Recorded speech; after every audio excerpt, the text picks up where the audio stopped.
Hello, everyone. Today is another Sabbath, the 9th of September, 2023. Michael, welcome back. Yeah, welcome, Brett. Welcome, Brett. Stephanie, welcome back, all the listeners out there. So, I got a German friend of mine, Stephanie, in the back, so that every time I make something fuzzy, she will step in and said, "You can't talk like this." So therefore, this is the next session. If I have counted correctly, that must be session 31 on Bruce Lee. We're getting to an end because we can't do that forever and ever, but I hope that will be of some kind of help for all the people out there, Brett. You know what's coming up. You had a sneaky suspicion that it's about somebody. It's called Roman Polanski. Oh, yes, that's right. You had mentioned that, but to be honest, I had forgotten. Yeah, you know, all these distractions in the world. Oh, so many characters. Yeah, Roman so Polanski. we're going into the backgrounds. Once again, this session is about Roman Polanski. Next session will be about somebody else. So let's have a go for Roman Polanski. I'm sorry. I have to laugh. That looks so funny. Yes, Your Holiness. Oh. It's a job application from Roman Polanski. He wants to work for us. And he wants you to move him to another parish. Yeah. Oh. Yes, Your Holiness. It's a job application from Roman Polanski. Yeah. Wow. Wonder how they come up with this. Well, maybe it has something to do with his name, Roman Polanski. Like the Roman Catholic Church. I love it, Michael. If you look at the chair the Pope is sitting on, you see the little cross at the top. You notice how there's a little higher on the top than the bottom? Yeah, I know. That sounds... looks like to be... what could that mean? Upside down, yeah. Yeah. Yeah, and the fish head and all the stuff. Yeah, that's right. Yeah. Dagon. Yeah, what has the Roman Catholic Church and Roman Polanski in common? Officially, they both have some fun with minors. Roman Polanski, by the way, is really convicted about having sex with minors. Maybe that's just about this. I do not know what the content is, but that's just to the beginning of all the mess. Because Roman Polanski actually is a horror director. So let's have a go for Roman Polanski. What's it all about the Bruce Lee and Roman Polanski connection? I would love to go into this if I would have more background information, but the background infos of Roman Polanski actually are not that good. But I would like to show you what I got.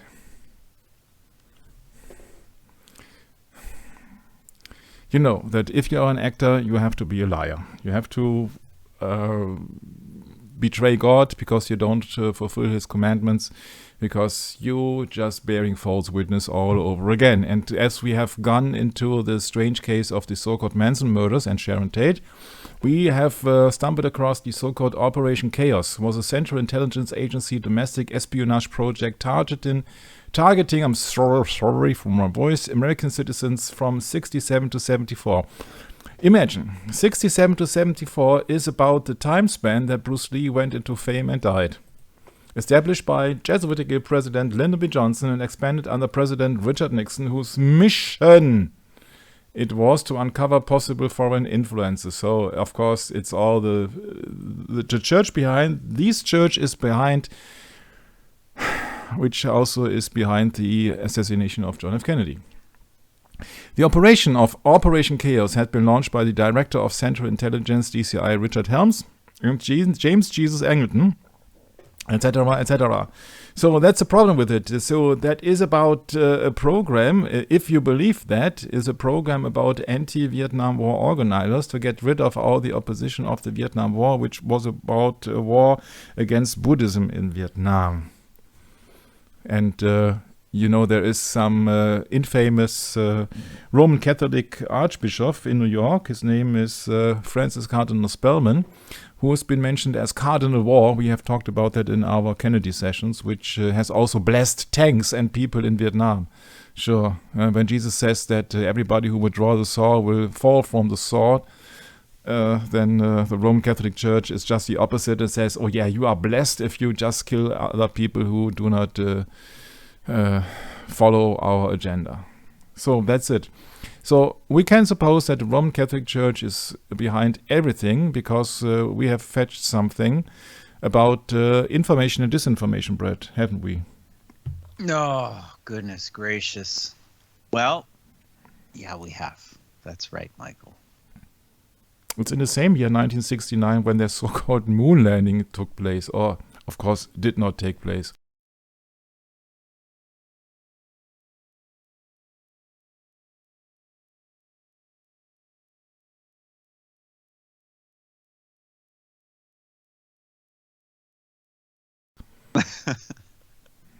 Yeah, the moon hoax. Yeah, it's just like Beavis and Butthead. So the education of our youth, they have been dumped down in the 90s, and now you see the result. They don't know anything about nothing, so they have only to rely on their smartphone, because their smartphone usually is smarter than them, but smartphone also means to hurt you, doesn't it, Brett? Oh, yes, more painful. Yes. Well, what William Casey said, right? We'll know our disinformation program is complete when everything the American public believes is false. Oh, that sounds nice, doesn't it? Really nice. Make you believe that lie, you know? They're really good at lying, yeah. You ever heard of the doctrine of equivocation and mental reservation? You can look it up in the encyclopedia of the Catholic Encyclopedia, online even. Yeah. They're doctrines, you know? Read between the lines. Yeah. What? I go to the moon in a nanosecond. The problem is that we don't have the technology to do that anymore. I found that so hilarious. It is hilarious. We used to, but we destroyed the technology, and it's a painful process to build it back again. You see, the entire NASA is a comedy for adults. Right. People really would not believe it if I would tell it, so I try to get in to enhance the volume, that at least the people out there and when they see the recording. Read between the lines. Take a listen. I'd go to the moon in a nanosecond. The problem is we don't have the technology to do that anymore. We used to, but we destroyed that technology, and it's a painful process to build it back again. But going to Mars should be one of the next series of steps that humans do. The first step should be going back to the moon for a number of technical reasons and exploration reasons, and then after that, Mars, maybe high orbit in Venus atmosphere, maybe ESA is going to Europa. There's all kinds of right? targets to go to, places of interest in our solar system. They will try to make you believe everything. And if they don't succeed, they will start any kind of, what else, humanoids and human projections and what else? What else? Sky's the limit. Yeah, so we know that everything is false what the public believes, because they make you believe everything. They make you believe the Manson murders. They make you believe that the Vietnam War has been fought by brave men, because the Vietnamese, they have just attacked a boat.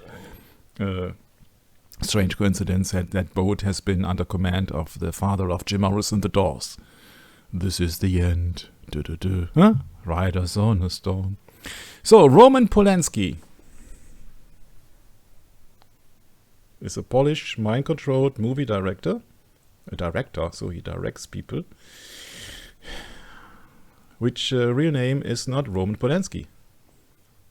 Roman Polanski, his real name is Raimond Thierry Liebling, which means darling in English. Okay, so let's get back, because I don't want to prolong all the stuff here. So, he is used in Hollywood to deceive the people, industry, to normalize pedophilia and Satanism. He was officially married to Sharon Tate, and made Rosemary's Baby about the birth of the Antichrist, announcing the 9/11 Sharon Tate media ritual, which we have talked about extensively, in which his wife was killed by Antichrist figure Charles Manson, with a swastika on his head like Hitler used as a sun symbol. He was born in 1933, the year of rise Adolf Hitler in 1933, in Poland. The colonners, the emperors of the Roman Empire, have a Polish branch. Raymond, like Raymond Fernandez, Lonely Hearts Killer of 1947. Raymond Chandler, the Blue Dahlia ritual, 22 years before the Sharon Tate ritual. And Raymond Thierry maybe comes from Theodoric, is a king of Jews who introduced Kabbalism in French Languedoc region. I have not got into this because it would absolutely explode then my script if I would go into every nitty-gritty. Mr. Roman Polanski, the Roman Polish guy, later on he married Barbara Kwiatkowski-Las.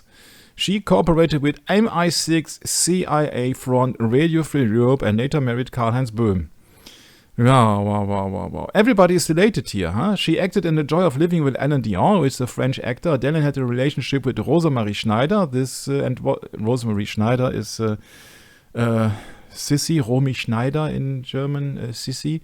She played a princess and was a friend of Marian Faithfull, who's coming from the Habsburg family, and Mick Jagger, who is involved with the Process Church of the Last Judgment, which is the church Charles Manson belonged to.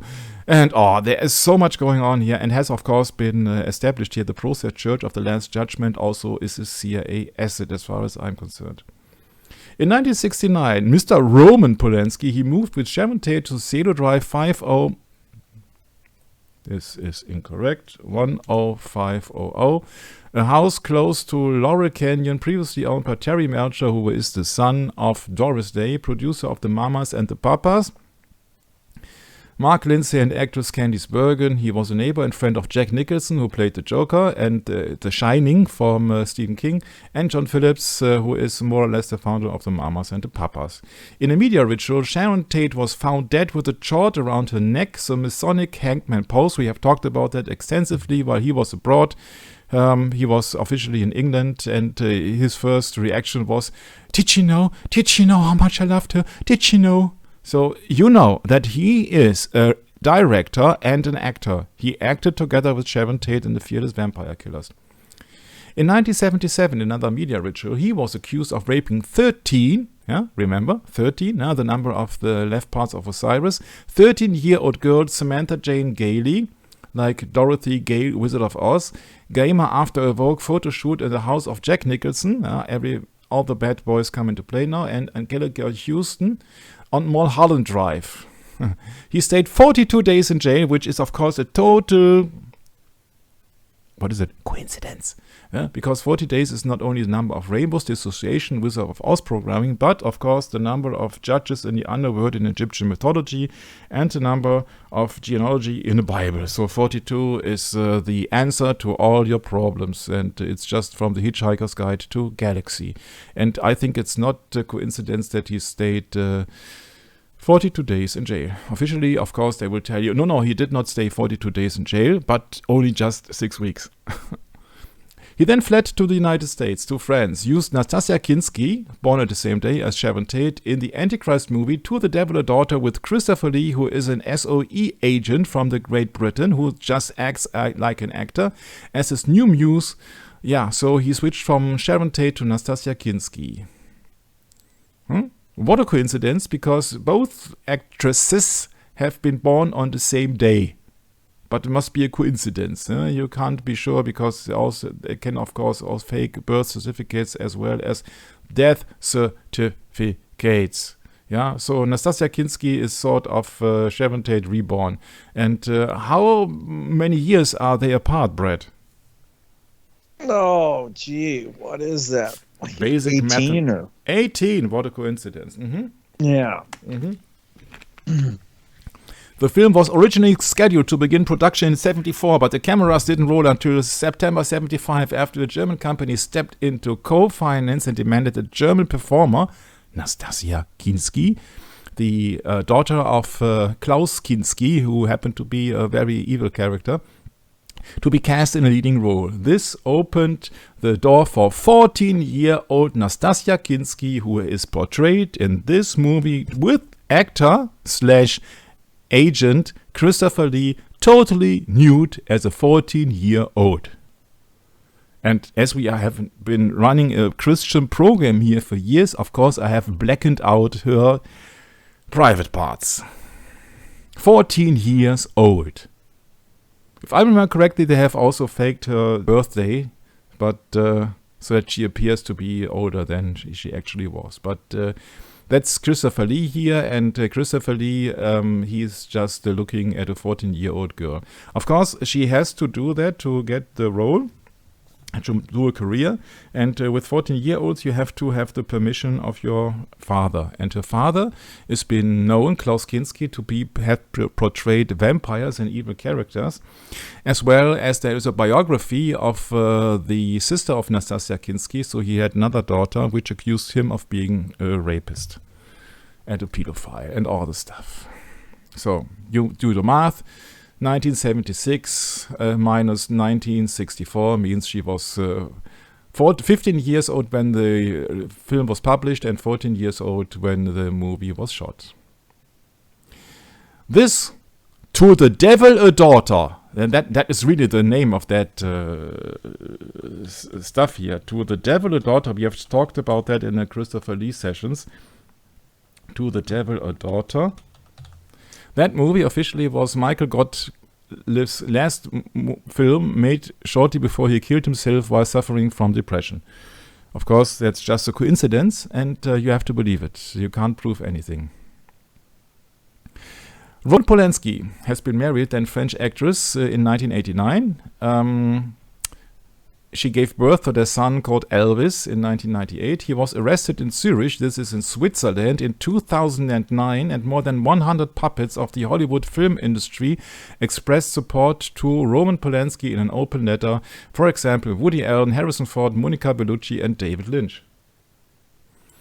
Yeah, Martin Scorsese, yeah, Brett, you got all these people in line that you know they are all in one agenda together with Roman Polanski.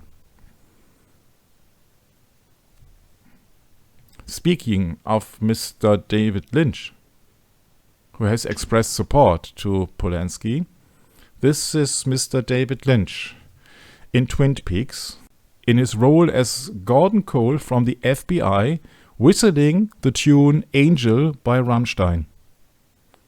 Yeah, and to translate it into English language, it's been called that God knows I don't want to be an angel. He's just whistling the tune, and his role is FBI Director Gordon Cole. Any questions? So, a director plays a director in a movie. And Mr. Roman Polanski is also a director, which we have learned a few pages before. So, let me assume something. Roman Polanski is a director, and William Casey, CIA, is also a director. If Roman Polanski, through his ties of his wife and to other so-called coincidences, has ties to the Secret Service, can it be that these directors are like Secret Service directors, so that they just have their agents, but they are not called agents, but actors? Yeah, because he is also a director. That's the same title he's got as a movie director, as a CIA director.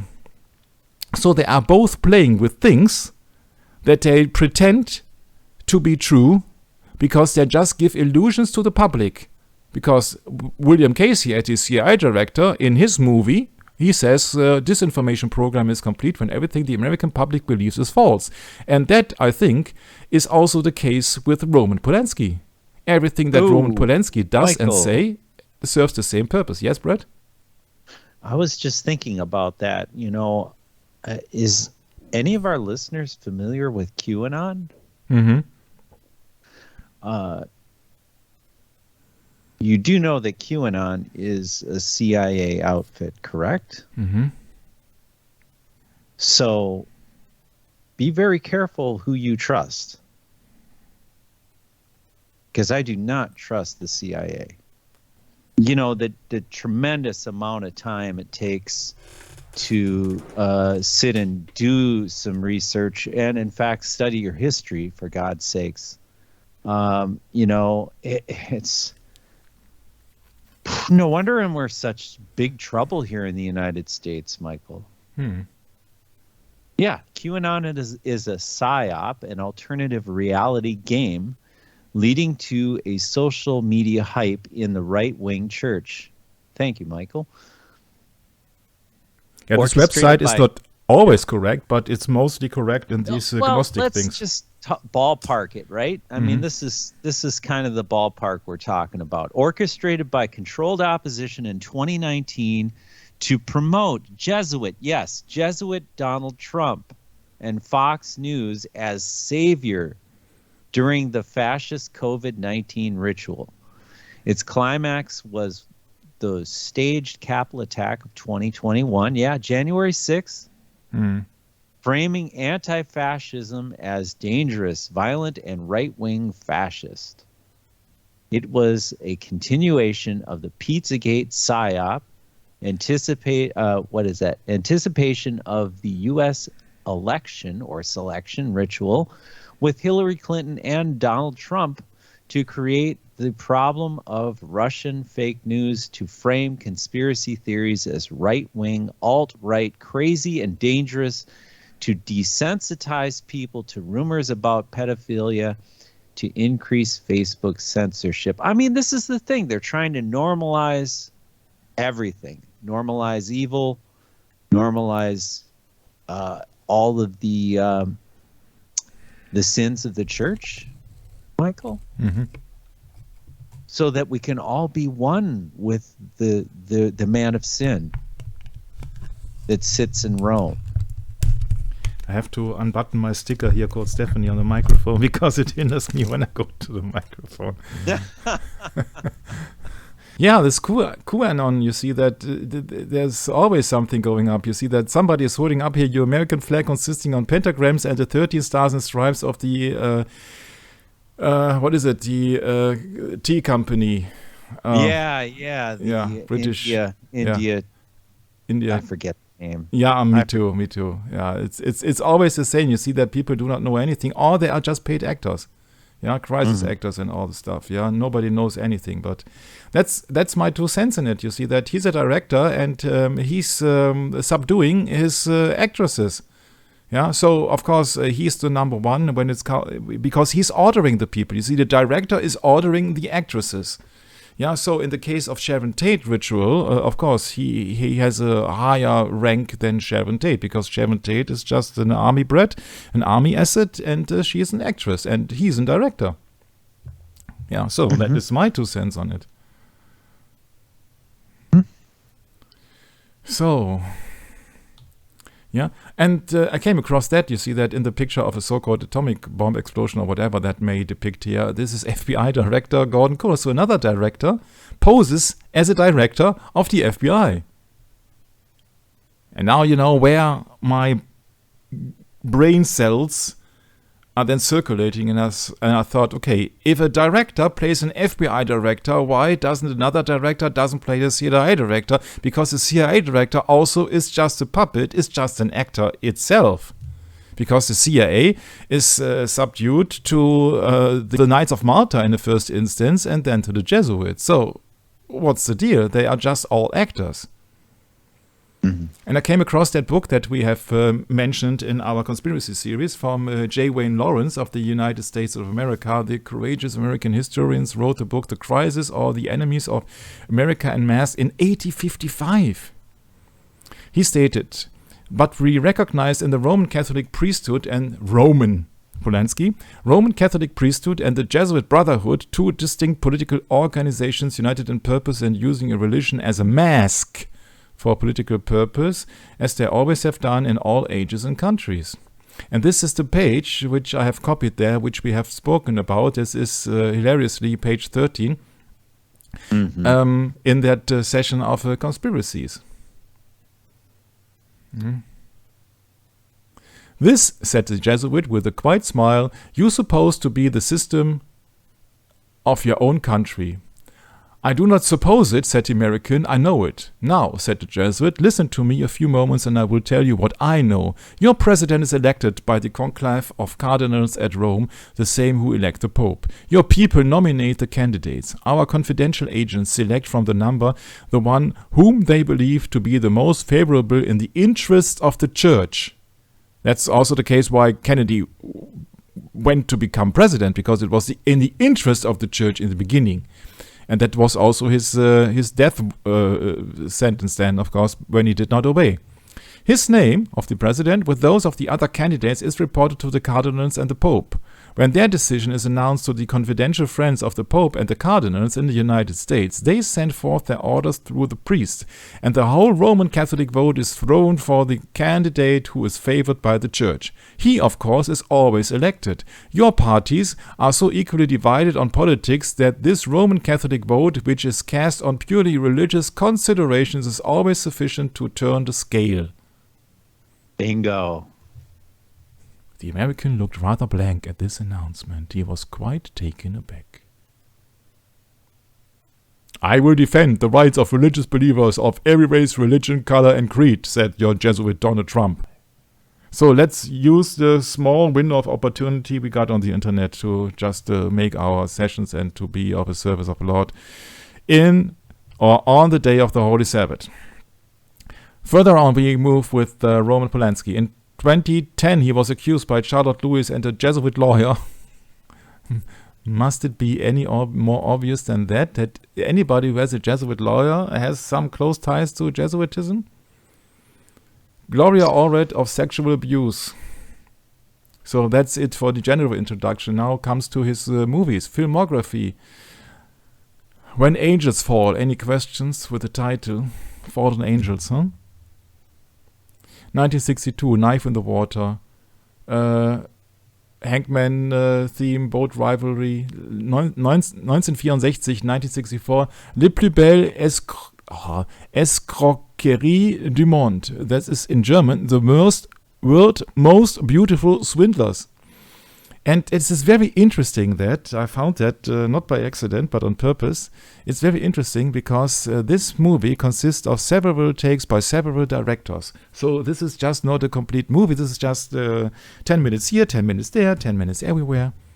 And there's also been some part of it written by Roman Polanski, but, and you won't believe it, it has never been published officially. So Roman Polanski in 1964, 5 years before the Manson murders appeared, who are extremely authentic as well as the moon landing. So then Roman Polanski contributed to a movie in French called in English The World's Most Beautiful Swindlers or Liars, which has never been published. We could go into deep into this, but you see that these things are no coincidences. So that means that Roman Polanski commits that he is one of the world's most beautiful swindlers. Roman Polanski's segment of the film, La Rivière de Diamants, a river of diamonds. Where do we know diamonds from the Bible? Ezekiel 28, huh? The decoration of Lucifer, huh? Correct. Yes. Mm-hmm. Right. Has been removed. At his direct request, and that portion is thus still unavailable. Any questions about that? You got a director, but who plays a part in a movie of the greatest swindlers, and he's promoting a river of diamonds, and that segment is then been cancelled and unavailable. Yeah, Michael, it's Ezekiel 28:13. This is what we are talking about for years in our Satanic Media Agenda exposed. That's right. It's very important. Ezekiel chapter 28, verse 13. Thou hast been in the garden of God. Every precious stone was thy covering, the sardius, topaz, and the diamond, the beryl, and the onyx, and the jasper, the sapphire, the emerald, and the carbuncle, and gold. The workmanship of thy tabrets, of thy pipes, was prepared in thee in the day that thou was created.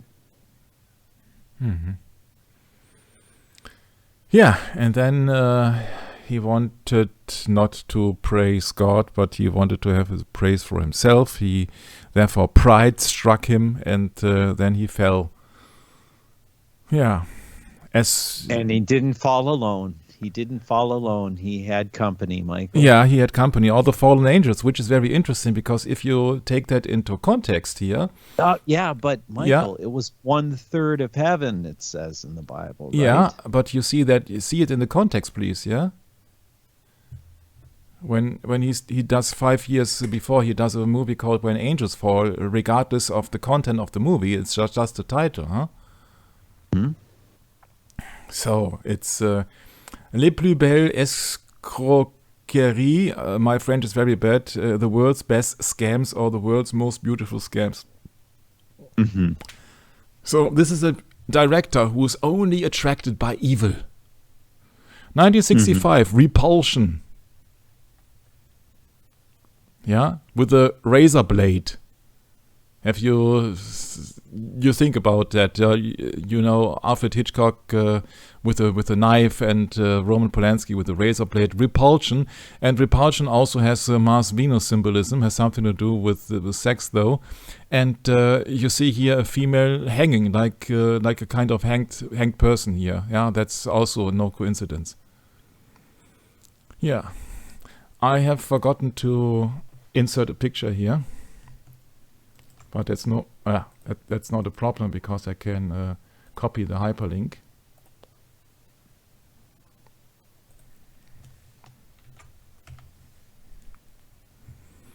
Because Catherine Middleton,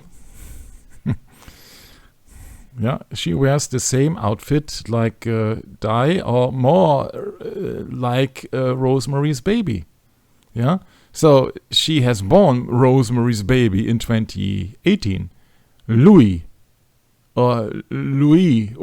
Cifre in the red dress of Rosemary, but that must be a coincidence, of course, huh?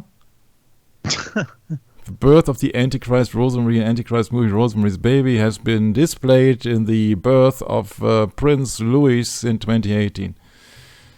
Yeah, never mind about the real Antichrist, right? Yeah, Michael? 2 + 1 + 8 also is 11. Must be a coincidence. It's all a coincidence, but that I wanted to not to spare out. Okay, so the hanged man, yeah, or the hanged woman like Sharon Tate with a slit throat. Yeah, it's part of that movie. Yeah, so it's also murder. It's evil. Yeah, so Roman Polanski, 1966, he directs a movie called Cul-de-sac, which means it's a one-way, narrow street with one way. There is no return. Cul-de-sac. 1967, he directs a movie called The Fearless Vampire Killers. Yeah, where he played together with Sharon Tate, and officially he got to know Sharon Tate, but I can tell you he knew her before. That's why she was casted. Sharon Tate as a redhead. 1968 horror movie Rosemary's Baby about the birth of the Antichrist with Mia Farrow and a brief appearance of Sharon Tate as well as what was the name of the secretary of the Green Hornet once again, Wendy Wagner. Last session or so. 1970 The Magic Christian with Beatle Ringo Starr. From 1969, so in the same year when moon landing and Manson murders apparently happened, the Magic Christian was been shot. Where there is a scene of a transvestite. Uh-oh. As a transvestite. Yeah, so a man in woman's clothes. Christopher Lee appears as a ship's vampire. Haha, how funny. So Christopher Lee once again is an agent, huh? Don't forget that. And Roman Polanski is here as a solitary drinker in that movie. Look at the color, Brad. What do you see? Purple. Yeah, but green, huh? Yeah. Magic Christian. Pale green. Pale green, yeah. Not just green. Yes. Color of witchcraft too. Yeah. So he/she is approaching Raymond, I'm sorry, I just want to tell the truth. Raymond Thierry Liebling, but I had to say in this word Roman Polanski so that you know that what I'm talking about is his alter ego. Yeah, it's not his original name, but the name is somehow contributed to the Roman Catholic Church, it seems. He's Polish, by the way. But he's been approached by a transvestite. And I'm sorry that Brad can't hear that dialect now, but just for the heck of it, I will just insert it here.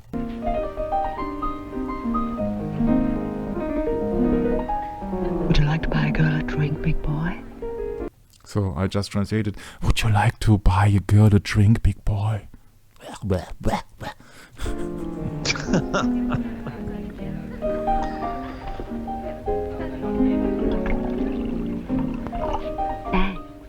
Thanks.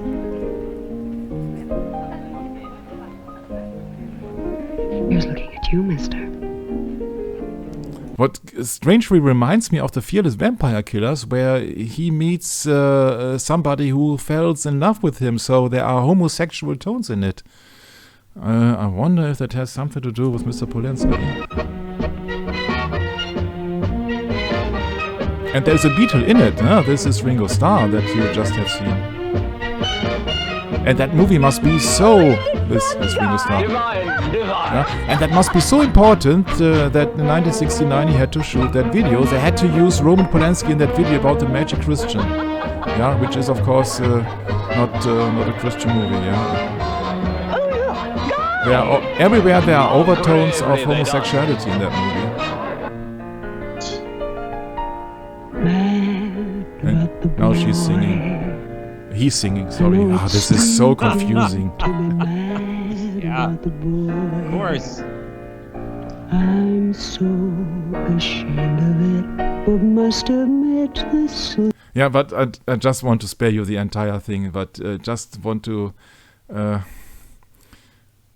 That's all. He does not have anything to say there. He's just sitting there and drinking, and being bombarded with somebody who wants to arouse him or what else. I do not know.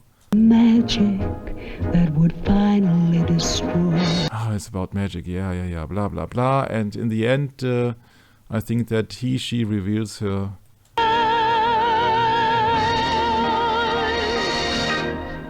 Oh no. Oh no. Oh yeah. Oh yes. Yeah, that's just Mr. What's the name? Oh, Roman Polanski. I just want to say Mr. Liebling, but I usually I address people with their real name, but it's all fake in this industry in Hollywood. Yeah. So, 1970, we come across an interview. Then afterwards, 1971, from Pierre Burton Show, 1971, about a certain guy called Bruce Lee interview. He says, ultimately martial arts, so the art of war from the Roman god Mars, but he always expresses martial arts. He never tells you that is about the Roman god, by the way. Means honestly expressing yourself, which is a total lie, Mr. Bruce Lee, because martial arts means the art of war. And he does not mean honestly expressing yourself. You can do ballet if you want to express yourself. You can do gymnastics if you want to express yourself. You can do a painting if you want to express yourself. But you don't have to get out to the street beating up people and killing them to express yourself. Sorry.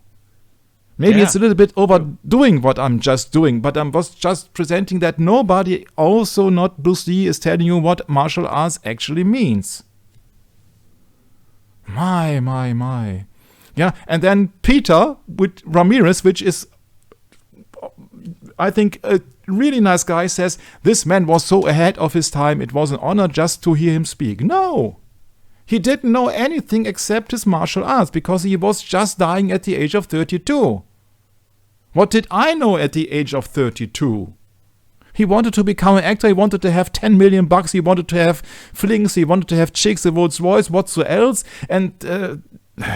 there's nothing extraordinary except his abilities of martial arts, and he's also not describing martial arts correctly, because he's just trying to make an art out of it, and it's just the art of fighting, but you don't help anybody except the self-esteem maybe of all the people who are doing martial arts, because one of the main motivations, I think, to do martial arts is to defend yourself, to protect yourself when you have been bullied. Yeah, so in that regard, yes, he did help people, but I have a hard time into listening to him and think it is an honor just to hear him speak. So let's get back, or let's move on, actually, in that interview in 1971. He says, I want to think of myself as a human being because I don't want, it sounds like, as Confucius say, but under the sky, under the heavens, we are just but one family. And you see that he's mentioned Confucius, yeah? He has nothing whatsoever to do with the Bible. He's mentioning Confucius, which is a Chinese philosopher. So he has been asked by the interviewer called Pierre Burton in that show. He has been asked about all your favorite martial arts students like Steve McQueen, Lee Marvin, James Coburn, Roman Polanski. Which was the best who acted? What would you say in your words? Which was the best? And you see, Roman Polanski has been mentioned. So officially, Roman Polanski has been somebody as a student of Bruce Lee, as well as his former wife Sharon Tate was for the movie The Wrecking Crew. We come up to this later, I promise you. 71, Mr. Roman Polanski did a movie called Macbeth. Yeah, from that Shakespeare ghostwriter Francis Bacon and the entire company who's behind that fake Shakespeare. I haven't got into this, but I suspect there are some interesting men that you and I suspect to be the ghostwriters of it. So it is just about money when Bruce Lee is just doing anything, and I don't admire Bruce Lee for just speaking, yes, because he just has money in his mind. 25,000 coming to me, Warner can send it to my address in Hong Kong, etc., etc. But I'm not going into this because that has been falsely copied into this. But we go into Roman Polanski once again. 1974, Chinatown. 1976, The Tenant, we go into this later. 1979, Tess Nastasia Kinski as the new Sharon Tate. And luckily, Brett, now Nastasia Kinski is 18 years old. So according to German law, she's an adult now. That was close, Mr. Polanski, huh? 1979. That was the closest as it could get. 1988, he does the movie Frantic with the cover of a bluebird, so Bluebird of Association Project Bluebird of the American CIA. And 1992, he's directed a movie called Bitter Moon, the Moon, Crowley's Moonchild, Bitter Moon by Roman Polanski, with the same symbology of the O system, or if Vesica Piscis, which is the female sex symbol. Any questions? It must be a coincidence. It is a world full of coincidences and there are no conspiracies. Yeah? Except if you really believe the Bible. Then this world is full of lies, of liars called actors, of supreme liars who are called directors, and the directors of the directors are the priests. Yeah, so it's very obviously who's who in this world. Yeah. So in 1999, he directed The Ninth Gate with the Saturn symbol of the Jesuits. We talked about that movie last time. A balcony scene shot identical to the scene of Sharon Tate in Valley of the Dolls, and in the balcony scene in Eyes Wide Shut. And there are some more movies, but I'm not going into this. Polanski then been portrayed in that movie from Quentin Tarantino. I'm not going into this now as well. So Raymond. I always wanted to say Raymond Thierry Liebling. No, Roman Polanski, his alter ego. I'm sorry for that, because I stick for the truth. So Raymond, as known as Roman, is driving his Ferrari here. So he must be such a kind of successful guy that he makes it with a few movies in Poland and with horror movies, he makes it to Hollywood. That means to me that he has got some serious connections. He's been accused of all kinds of stuff. From the dailymail.uk, he forced his wife to have threesomes and make home sex videos and blah, blah, blah. He wanted her to get an abortion. She was just a flower child. No, she was not. He's got into decadence and drugs, and an army brat. Yes, she was. She confided to Polanski that she was about date raped at 17 by a soldier in Italy. Oh, how fitting that she was in Italy when she was young. So, because her father was a U.S. Army colonel, if I remember correctly, and Polanski was the bad guy. He told her how to dress. He told her what makeup he liked. He told her what he didn't like. Sorry, Roman Polanski, ladies and gentlemen, is a director. So he directs Sharon what to do. And the official story about, they were a couple and they were living peacefully together until this horrible guy Manson showed around. No, it's absolutely untrue as far as I'm concerned. When Tate refused an abortion, Polanski went back to London and had an affair with Michelle Phillips of the Mamas and Papas, maybe on a Monday. Ba ba ba ba ba ba. Huh? Monday. But the problem is that I think that everybody had some affairs, including Mr. Bruce Lee. And the author and some other people suspect, and John Todd as well, that Charles Manson had been paid by a British satanic cult to target Tate. Sure. And then my only 2 cents to that is we know that our disinformation program is complete when everything the American public believes is false. Polanski had the professional and personal power Sharon. Yeah, of course, he was a director. So I think, in my humble opinion, if I count 2 and 2 together and have the result of 4, usually, I suggest that Roman Polanski is the commander in charge of... I want to say Sharon Tate. Yeah, Sharon Stone, another whore of Babylon. Yeah, of course. And who knows what kind of drugs, affairs, orgies, and home sex there was doing. I don't care. But it was not Charles Manson who was just killing somebody, what we have found out. It was even not Charles Manson's gang who murdered anybody here in his Yellow Drive. Yeah, the most important thing is that Tate's father, Paul, was an army captain who was frequently absent. Yeah. To occupy herself, her mother Doris entered a beautiful little daughter in beauty contest. Yeah, how fitting, huh? Yeah, I wouldn't say that Sharon Tate was introvert, calm, decent type of a girl, woman. It always distracts me when I look at that picture. Everybody would look, of course, into her eyes. I always see this 13 below here, but maybe that's just me. Yeah. So Roman Polanski trolled Sunset Boulevard and the Boulevard clubs for girls he brought home for threesomes with Sharon Tate and all the gibberish. You see that Roman Polanski is not only a director, but in this movie, The Fearless Vampire Killers, he is also an actor. He acts as if he would be the assistant of that professor who wants to kill the vampire. And Sharon Tate now here, she is disguised with a wig. My. Mrs. Sharon Polanski here. Mrs. Sharon Tate was crowned Miss Tiny Tot of Dallas. Dallas is a Freemason town, highly town with a Freemason temple called the Dealey Plaza, where President Kennedy has been shot in 1963. In the summer of 1943, so 20 years before, she was crowned Miss Tiny Tot of Dallas. At 6 months old, it marked the beginning of what became a lifelong pursuit to be in front of the camera. Of course, she's a little bit older here. She won a global beauty contest in Europe and then back in the United States with the frequently changing residences of an army child. That's what she was, that's what she is, and that's what her fate was. Sharon Fate was to be Sharon Tate and was being Sharon Army.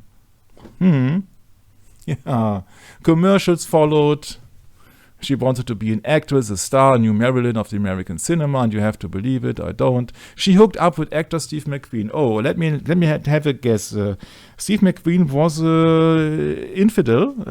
He was not fair to his wife, and could it be that he was best buddy with Bruce Lee, and Bruce Lee wanted to outdo Mr. Steve McQueen?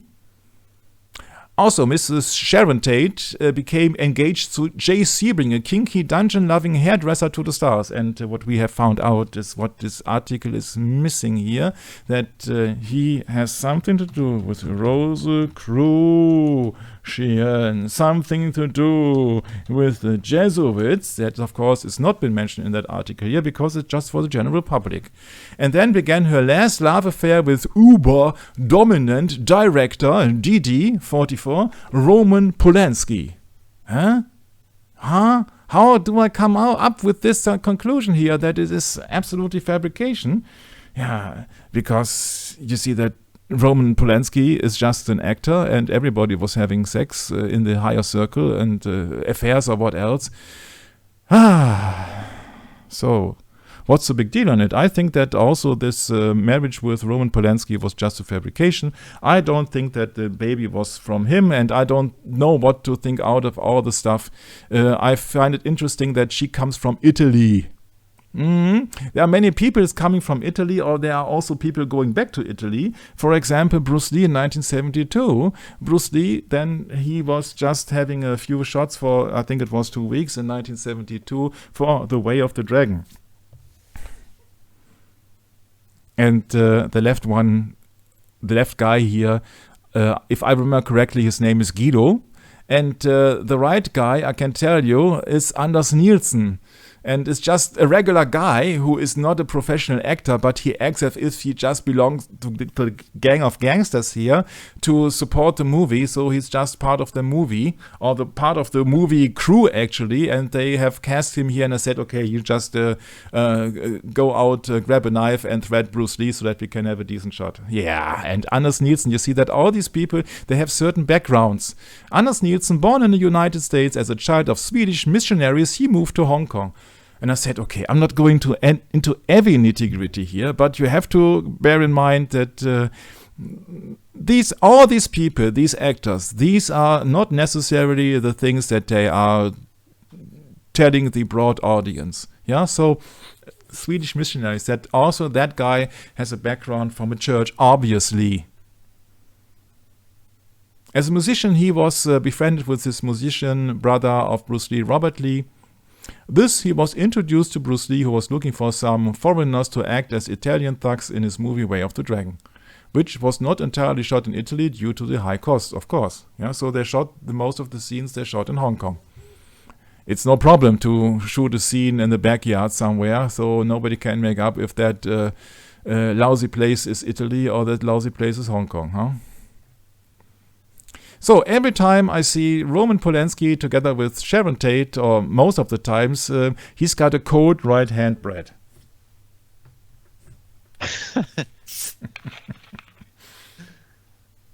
Yeah, that's right. And you really think that Sharon Tate was falling in love with Roman Polanski, that she had no other choice than to marry that good-looking guy, huh? And she could have had anybody, I think. I think it was meant to be. Tate was engaged to a successful and kinky hairdresser to the stars, Jay Sebring, who was most likely an agent. When she took acid with Polanski and made love with him at dawn, the pair moved in together in Easter 66. Oh, Easter. Yeah, and sometimes you see Sharon Tate dressed in a kind of Astarte, Easter. That must be a coincidence then, huh? That must always be a coincidence. They just met at Easter. Oh, at the feast day of Astarte, yeah. That's why she always used that dress that, come on. I leave it up to your imagination what I'm just thinking about. Yeah, but of course nobody can reject such a great muscular and great sympathetic and great charming, good-looking guy like Roman Polanski. Raimund Thierry Liebling, can he? Yeah, Polanski's home sex videos, all the stuff. She was totally intimidated. You have to believe it. I don't. Yeah, somebody who's a beauty queen. I think that she has all the men at her disposal that she really wants to have. Sharon was crowned princess at the sophomore dance at Columbia High School. Miss Richland in 1958, and then big crowned for queen at the Autorama in 1959. Any questions? But you have to fall for Roman Polanski, for a Polish director. Sure. You have to believe it. Sharon's first big role came in 1965 with Eye of the Devil, a movie about human sacrifice. Ah, is that something related to the Manson murders, you might think? Do you believe in magic? Crée en la magia? Do you believe in magic? Yeah, that's Sharon Tate. Blonde this time. No, not red, but blonde. Oh, okay. So, then in London, English magician Alex Saunders, known as the King of the Witches, which is an oxymoron because you can only be a witch if you are female. But what do I know about Alex Saunders? Maybe it's Alexa Saunders. Who knows? After I watched The Magic Christian, I'm not sure then who's who. And nowadays, in 2023, 50 years later, after the death of Bruce Lee, nobody knows who's who because everybody can change his sex every once a year. What a world. What a world. Yeah. But it gets worse, actually. Wild lifestyle. There's 13 everywhere. Roman and Sharon moved into the famed Chateau Marmont on Sunset Boulevard shortly after they married, where drugs and sex were always rampant. And I said, oh no, not again. Chateau Marmont. Can we imagine that it was also home for Kenneth Anger, Lucifer Rising director, with Lucifer all tattooed over his chest and all the stuff. And this is a castle. Huh? Chateau is just French and it sounds a little bit more sophisticated. That's I would tell you it's castle. Yeah, so it's Chateau Marmont. Oh, yes, you see that Roman Polanski. I just want to say Raymond. Yeah, Raymond Thierry Liebling. He was born in Paris. Yeah, so that is Paris for average American English guy, yeah. He's born in Paris, yeah, and so he has a residence, yeah. He not lived somewhere. He is like a king. He has a residence in the Chateau Marmont.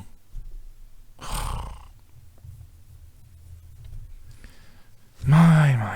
He's so famous that they have cast him as a drunken guy who did not speak only one word in The Magic Christian. That's how important he is. Yeah, maybe that has some other test. And maybe you need an alibi or what else. Yeah, so he is in a Chateau Marmont or Castle Marmont. Yeah, so what could have happened there? I'm not telling that it happened, but what could have happened there? Castle symbolism is used in trauma-based mind control to create a dissociative little word with amnesia barriers, a system to structure authors as a hypnotic trigger and Hollywood propaganda of Disney aimed at children. The Holy Grail castle is a theme in King Arthur mythology.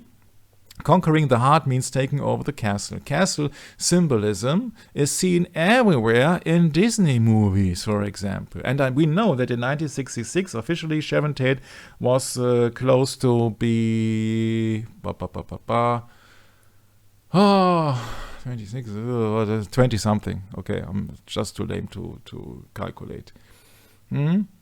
The programmers place into their slaves a combination of the following standard systems to make up their victims' programming: the Kabbalistic tree of life, the castle, the cave and well, the chessboard, double helix, flowers, hourglass, Mensa system, pentagram, pool of death, potter's wheels, puppet system, spider web.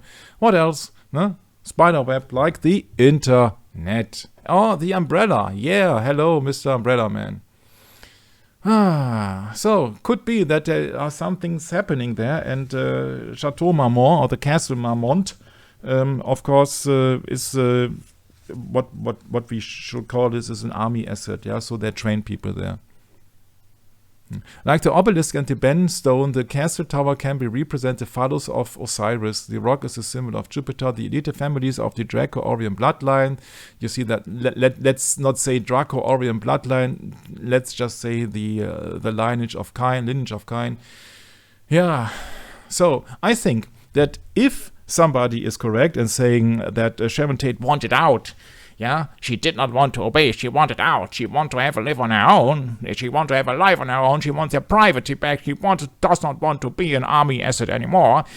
She got pregnant by unlucky circumstances, or maybe it's just a pillow under her. Nobody knows. Yeah. Oh, by the way, we have to explain it. This picture is black and white because it's very old, and this is called a telephone. Yeah, so that is a device here, a mechanical device where you speak in the lower part and you hear with the upper part. And this is a cord which is the analog connection to that mysterious apparatus here. So just in case we have some younger listeners who absolutely don't know what she's doing there. Okay. Somebody says, and I don't follow that, somebody says Sharon was having divorce papers drawn up by a lawyer in London just before she went home to be murdered. Plus, she wanted out of the cult. Polanski is a genius, but sadly, he is also evil and abused Sharon horrifically. I pray she and her baby are with God.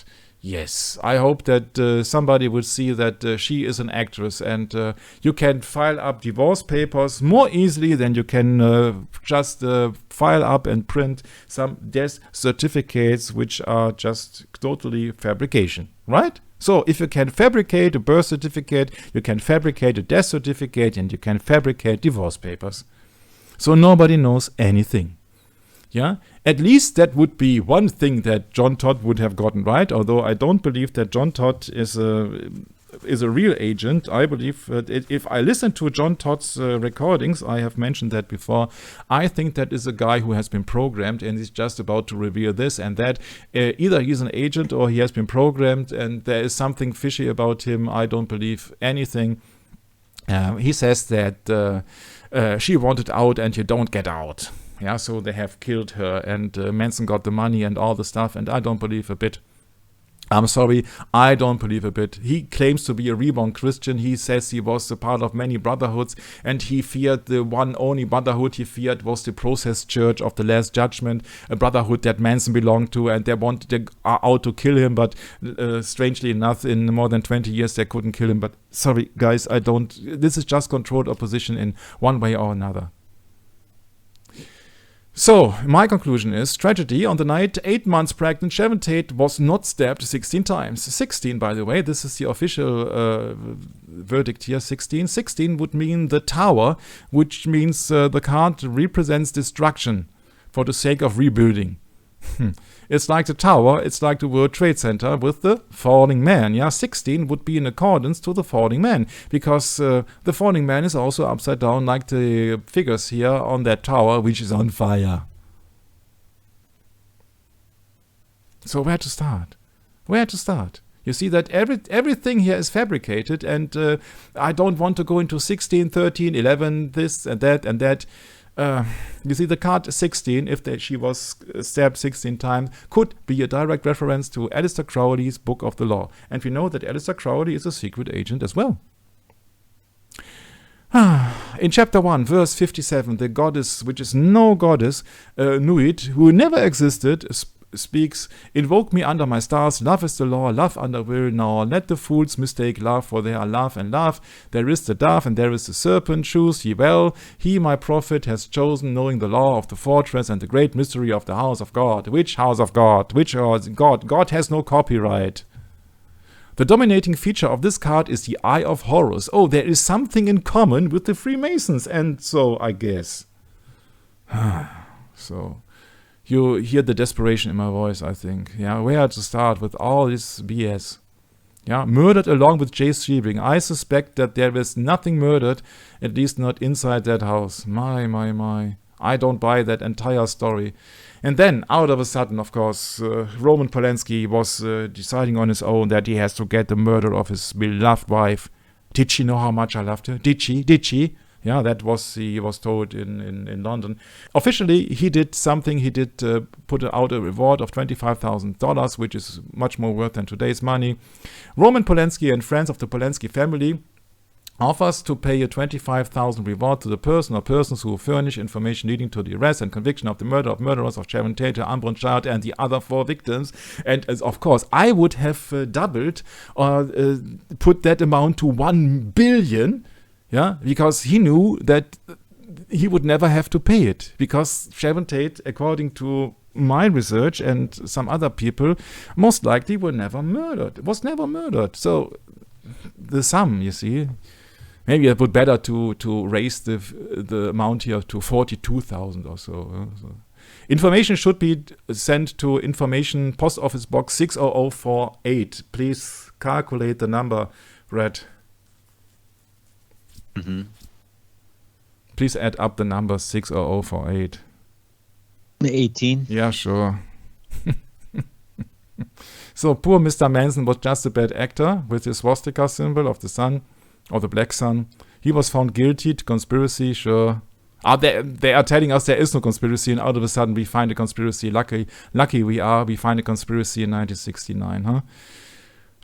It was a brutal murder, and you have to believe everything. I don't believe anything. Yeah. That's how you look like when you have faced a death sentence in Californian prison. Yeah, that's why you look like. But I don't knew that they would handle out drugs in the prison. But what do I know, huh? So I must have had a jolly good time there, huh? So this is oh come on, this is Charles Watson. Yeah, another Charles. Yeah, Charlie. Yeah, Charlie and his angels. Yeah, they are just smiling all over the face because they know they won't get killed. They have just to play their part. Yeah, this is a world full of lies. We are talking about Hollywood productions. No? It was that fall when a converted school bus painted black rode into Topanga Canyon with the words Hollywood production written on the side. Oh, come on. Come on. Come on. Really, I don't want to repeat all the stuff. Michelle Phillips, so the one who has officially had an affair with Roman Polanski in London, of the Mamas and the Papas, told of visiting that house, and everyone in the house was busy filming an orgy, and Sharon Tate was part of it. Whom to believe?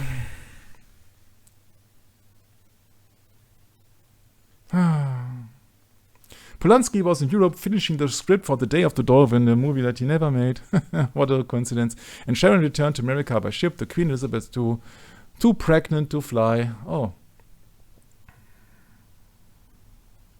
She did not want to come back to LA to have a baby and was very lonely. Roman filled the house with friends of his so she wouldn't be lonely. He wanted her in LA.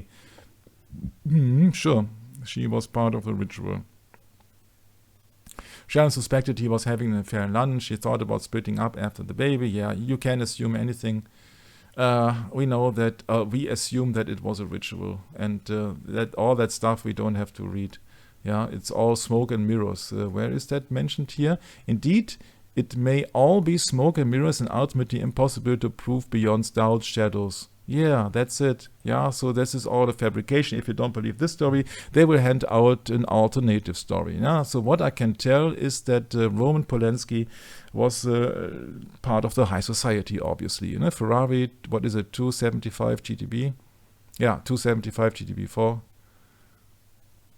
Come on. I don't think that every director... But what do I know? You see that if you are directing that cult movie, Rosemary's Baby. By the way, I've been confronted lately with 2 comments of a subscriber who accused me of deliberately not telling any truth at a certain point. So therefore, he says, if you're going to waste time waffling about Jesuits, I don't waste any more of my time with these videos. Sidney Rittenberg was the right-hand man to Mao, and he wasn't a Jesuit. Can you guess what he was? Dare you? And the second comment was quite a few minutes later. The fact that you can accuse the Jesuits without consequence tell me that they are not the ones in power. On the other hand, who is it you're not allowed to accuse? Anyone remember the aphorism attributed to Voltaire, quote unquote, to find out who rule over you, find out who you are not allowed to criticize. Okay, so... Second things first, this attribute is wrongly attributed to Voltaire, most likely. Most likely it has been attributed to a certain Kevin Alfred Strom, who has been identified as a neo-Nazi. And I don't think that this aphorism or this quote actually tells the truth. Because the people who really know what's going on behind the scenes are so few that they don't have any effect for the broad masses. So therefore that is also only an assumption but not a general rule. It is on the other hand correct that especially in Germany you're not allowed to criticize some things or to question some things. But that has nothing to do whatsoever with the research of a worldwide phenomenon. And up to now, in my research for decades, it's just religion which is the most powerful force in the entire world on this earth, and not a certain group of people. Beside the fact that also the begotten Son of God, Jesus Christ, Jesus Christus, is a Jew. So if somebody is accusing Jews of having all the ties in the world in their hands, you need to restart, because it isn't so, and because all the history that you can look up will tell you that it's always the scribes and Pharisees, the ecclesiastics, who had the utmost power in their hands. These were the advisors to emperors, but many emperors have been chosen or crowned by the papacy and not by somebody else, or not by themselves. Okay, you can argue Napoleon, but Napoleon was a Jesuit and a Freemason at the same time. So, in this research of Bruce Lee, I came across that quote, that this biggest biography, Matthew Polly, Bruce Lee Alive, showed that there are ties to, I guess it was a Dutch heritage of Bruce Lee, which made him partly Jew. And it's also correct that many of movie companies, for example Warner Brothers, have been founded by Jewish Freemasons. And it's also a fact that the contact of Roman Polanski to Bruce Lee via Sharon Stone and others is also been a Jewish connection, because his parents have been Jewish. And so therefore Roman Polanski had been born in France, as far as I know, but nonetheless he is of Jewish descent. But this is just a heritage, and that does not tell you anything about the mindset of these people. You can't judge all Germans, as well as you can't judge any other part of people or race around the earth. What people sets apart is religion and their moral standards, actually. So among Germans, Americans, Africans, Jews, etc., there are some evil people, but I guess that the majority of people has good intentions. So I can't blame any group of people, because in my research I found out that the people behind the curtain, or just the elite, so to speak, these are people in secret societies. And this is independent from race, age, or sex. So therefore I concentrate on just these secret societies. And if I look upon this prime example here of Meyer Karl von Rothschild, which is nothing else than a literal rotes shield, a red shield, which has something to do with war, which we soon will find out. And he is just a member. He has a kind of a order here of these military knights of Malta. This is a Maltese cross that he's wearing. And even in the Jewish encyclopedia you find his ties.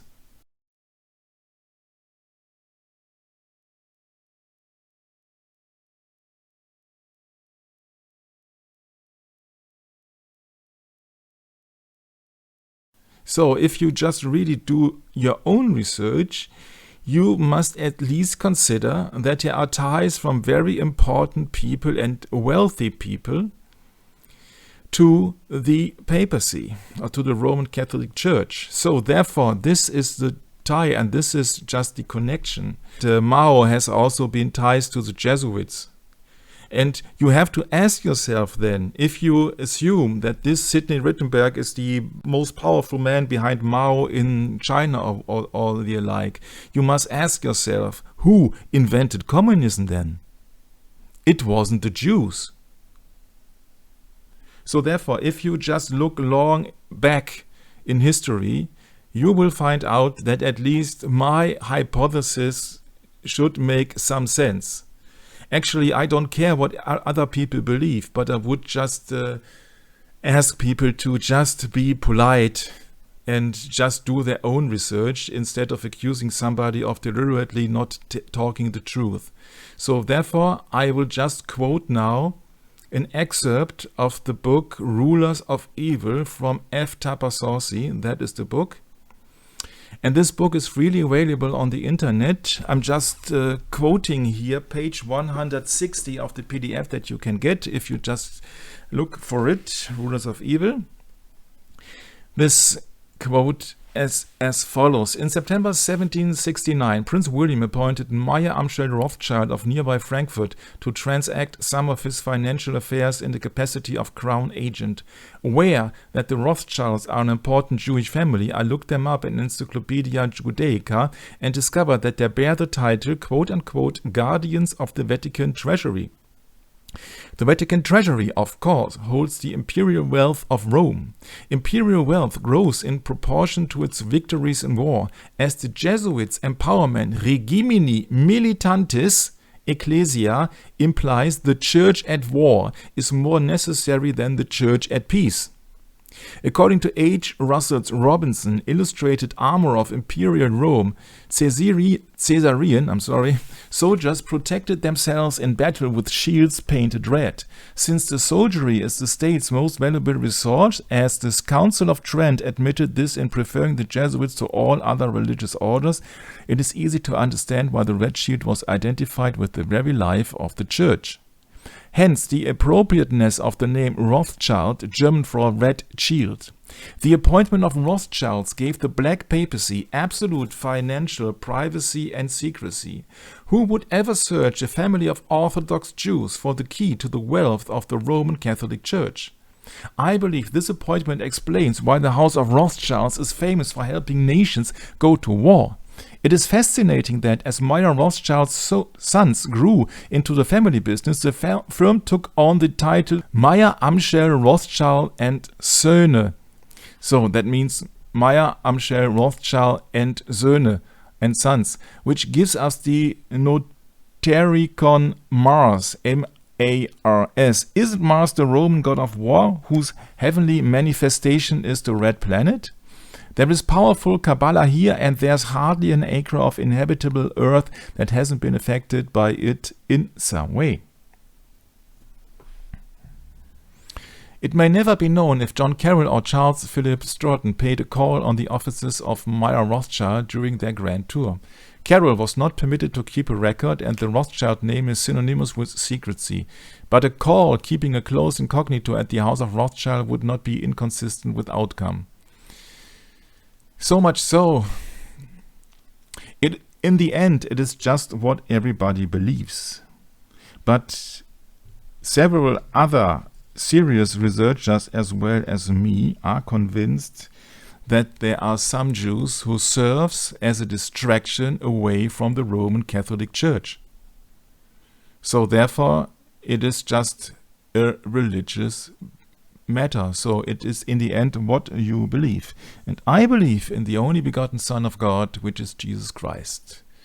And so therefore, I like to take a stand against preferring or condemning a certain nation, certain tribe, or whatever you would like to call it. But if you just see for yourself, the world runs on Satanism. And somebody, and in this example, the company of Rothschild, they get the 30 coins of silver like Judas Iscariot, because they are just the people who do make profit from war. And this is utmost dirty business if you profit from the death of other people. Okay, I hope I could clarify the matter a bit. I guess it is much more important who are the people behind the scenes. And I guess it is not an entire nation or a tribe, a country or whatsoever to blame, but these are just few people behind the scenes in a secret society. These are the people in power, the Roman Catholic Church, with their mighty, mighty, mighty military arm, which is actually the United States Army, who, by the way, sent a certain Sidney Rittenberg to China.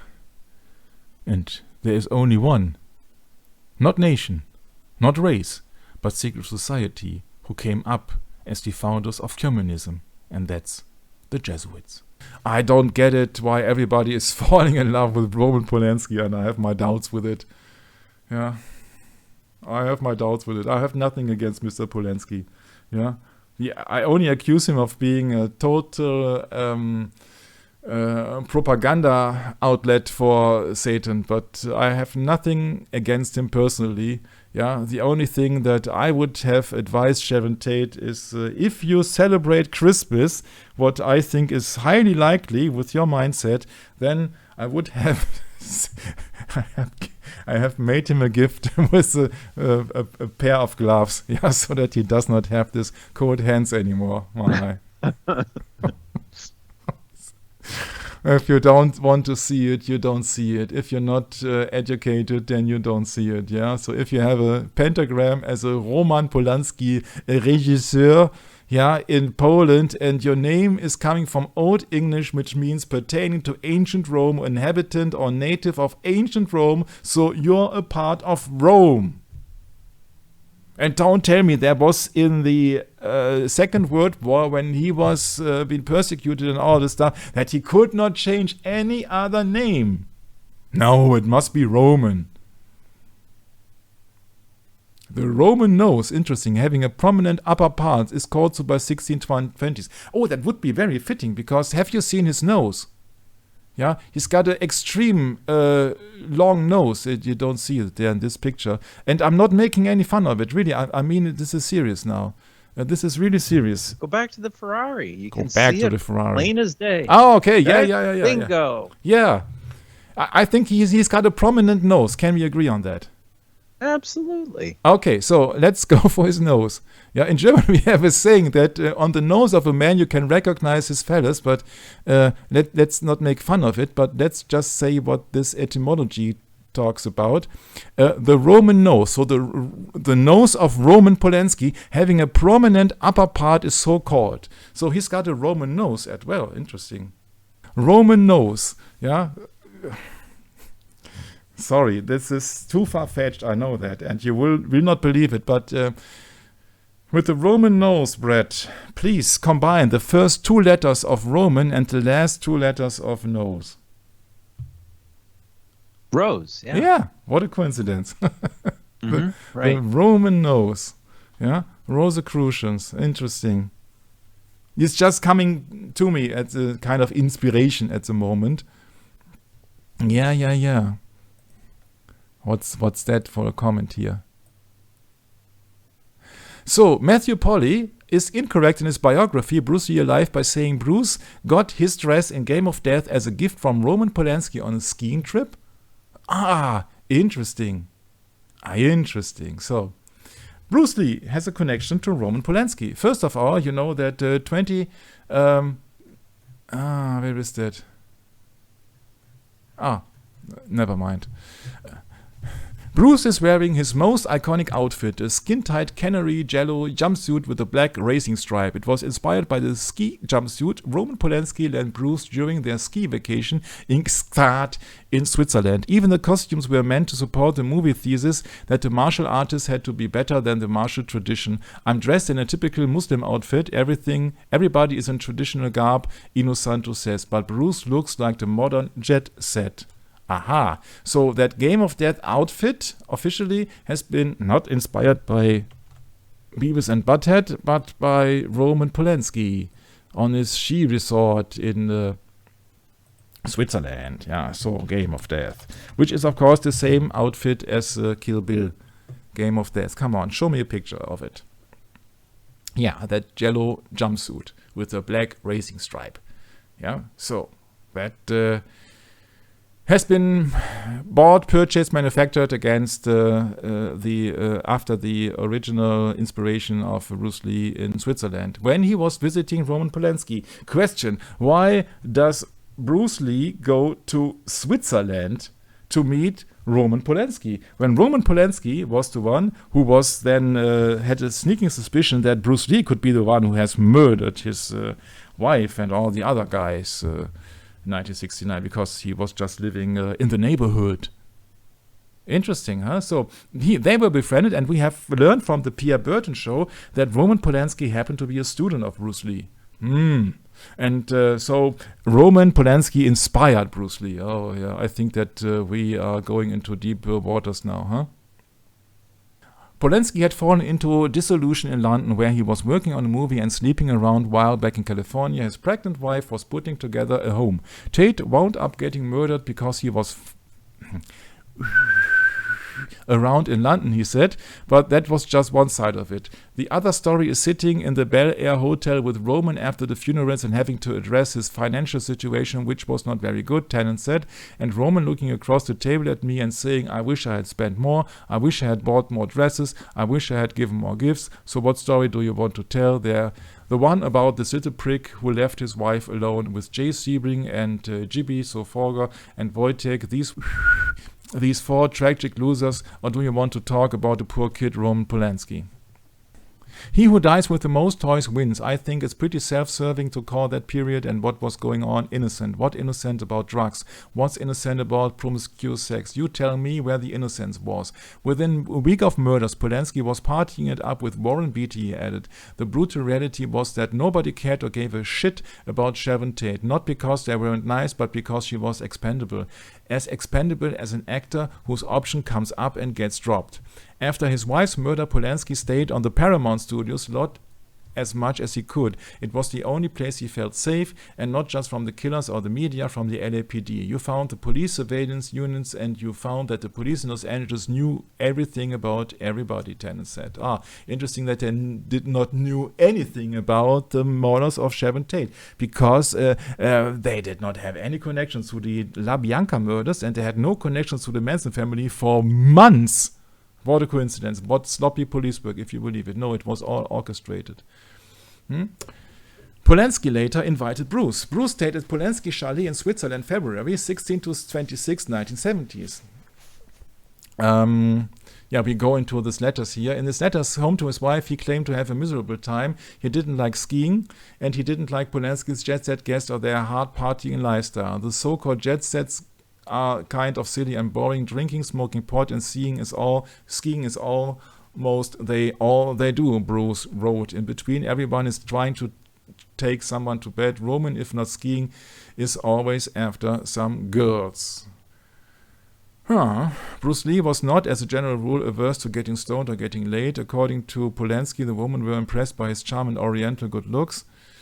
From his Polanski biography, what seemed to really bother him is that none of the guests was particularly interested in Kung Fu. He only began to enjoy himself after he befriended a fellow martial arts nut, Taki Theodorakopoulos, a wealthy Greek-British journalist. They spent the week training together. From Celebrity Kicks.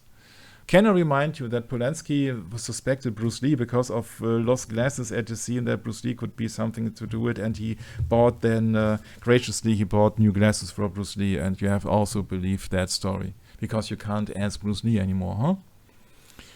So, can I remind you, at the world's best scams, or the world's most beautiful swindlers, when it comes down to the ritual of the killing of the pregnant Sharon Tate. Can I remember that she was officially, at least, the wife of the famous evil director of Rosemary's Baby, where it is about the birth of the Antichrist and all this stuff, and the director of the Knife in the Water, and the director of Cul-de-Sac. And interesting enough that 10050 Cielo Drive is in a cul-de-sac, because it's the last house up on the hill. And then please compare that when you see that lousy kind of theater which they played with Sharon Tate, most likely, that somebody has dragged or draped upside down American flag on on the miserable couch in a home of a guy who drives a Ferrari. Come on, yeah. And then you please compare that with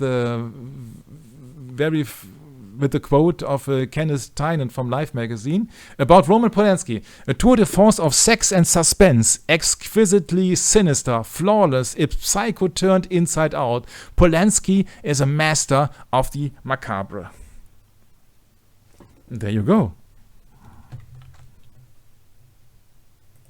Let's look up macabre. I think it has been something to do with death, because it's the dance of the macabres, which we have used as an intro music of Satanic Media Agenda.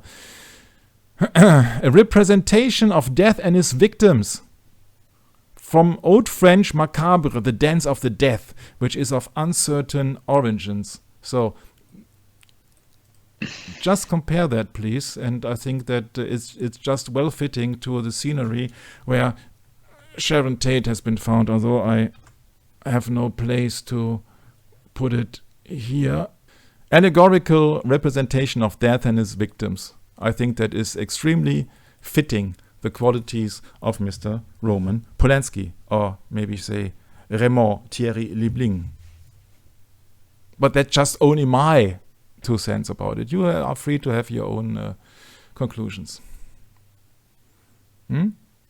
In Roman Polanski, whose films were errantly, even proudly occultist, the public found someone onto whom it could project its fatalism.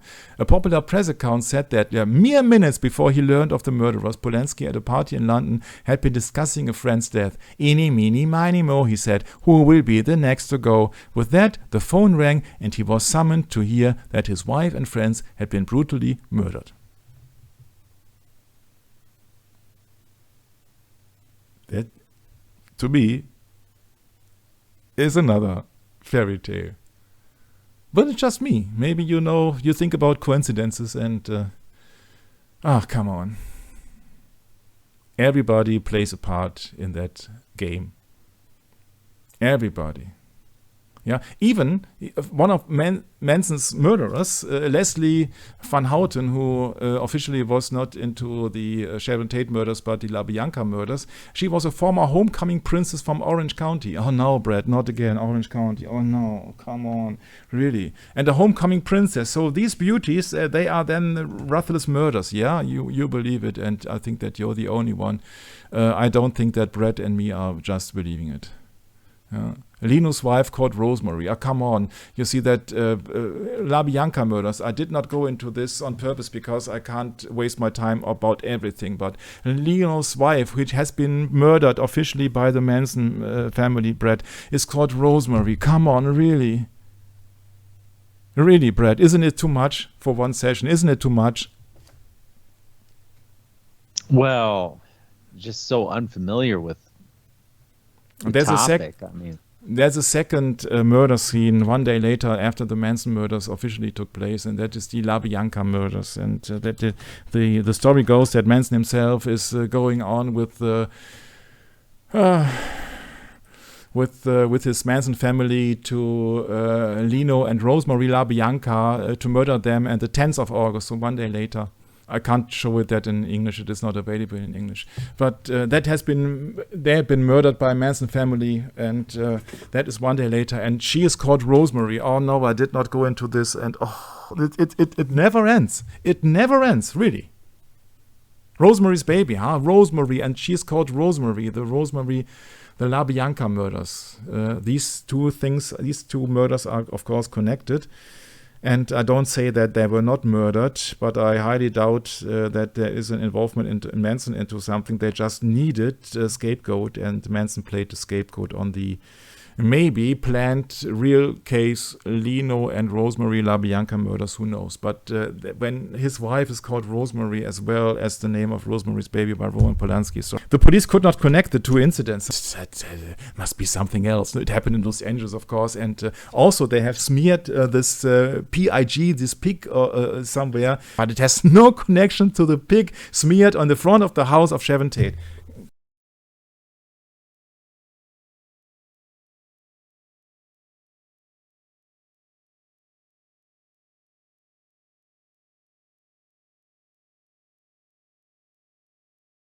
Brett, I like to spare you of all these details because it's just never-ending lies. But when I realized that she has been named Rosemary, yeah, then it's something else, huh? So it's the same, that Sharon Tate, who was 8.5 months pregnant, yeah, so please sum up 8 and 1 and 2. Come on, you can do. Brett, it's meant to be you. Please add 8 and 1 and 2. Brett, you can do it too. I'm just waiting for you. Shooby doo. Rhyming. Shooby doo bop. Shooby doo bop. Sorry. 11. Michael. 11, yeah. So then we switch to the script, yeah. And what do you see here? Yeah, when we go to the Tate and LaBianca murders, where have I read it here?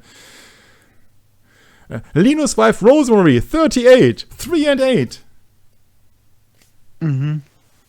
Yeah, it's another 11. Yeah, so Rosemary was paranoid, and I'm starting to begin a little to lose my temper here because it's really it's all over again. It's numerology, it's all the stuff. So it just he's promoting Rosicrucianism, Freemason, Rosemary's Baby is here. Come on, we have talked about that before. Even in that movie, this is the screenshot of the original movie. It's so dark. I'm glad that I found that on a website here, that you see the Masonic checkered floor and the 2 pillars and all the stuff. So Freemasonry, Dance of the Vampires, which is including Sharon Tate, that movie. So let's move on. Just want to finish that soon. So Sharon Tate in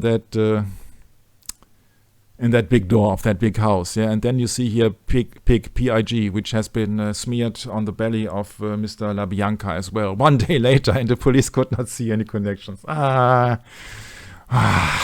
He's an actor and director. Come on. Never believe him. Never ever, please. Never ever. Yeah. So reward. Yeah, you can do anything. You see. Yeah.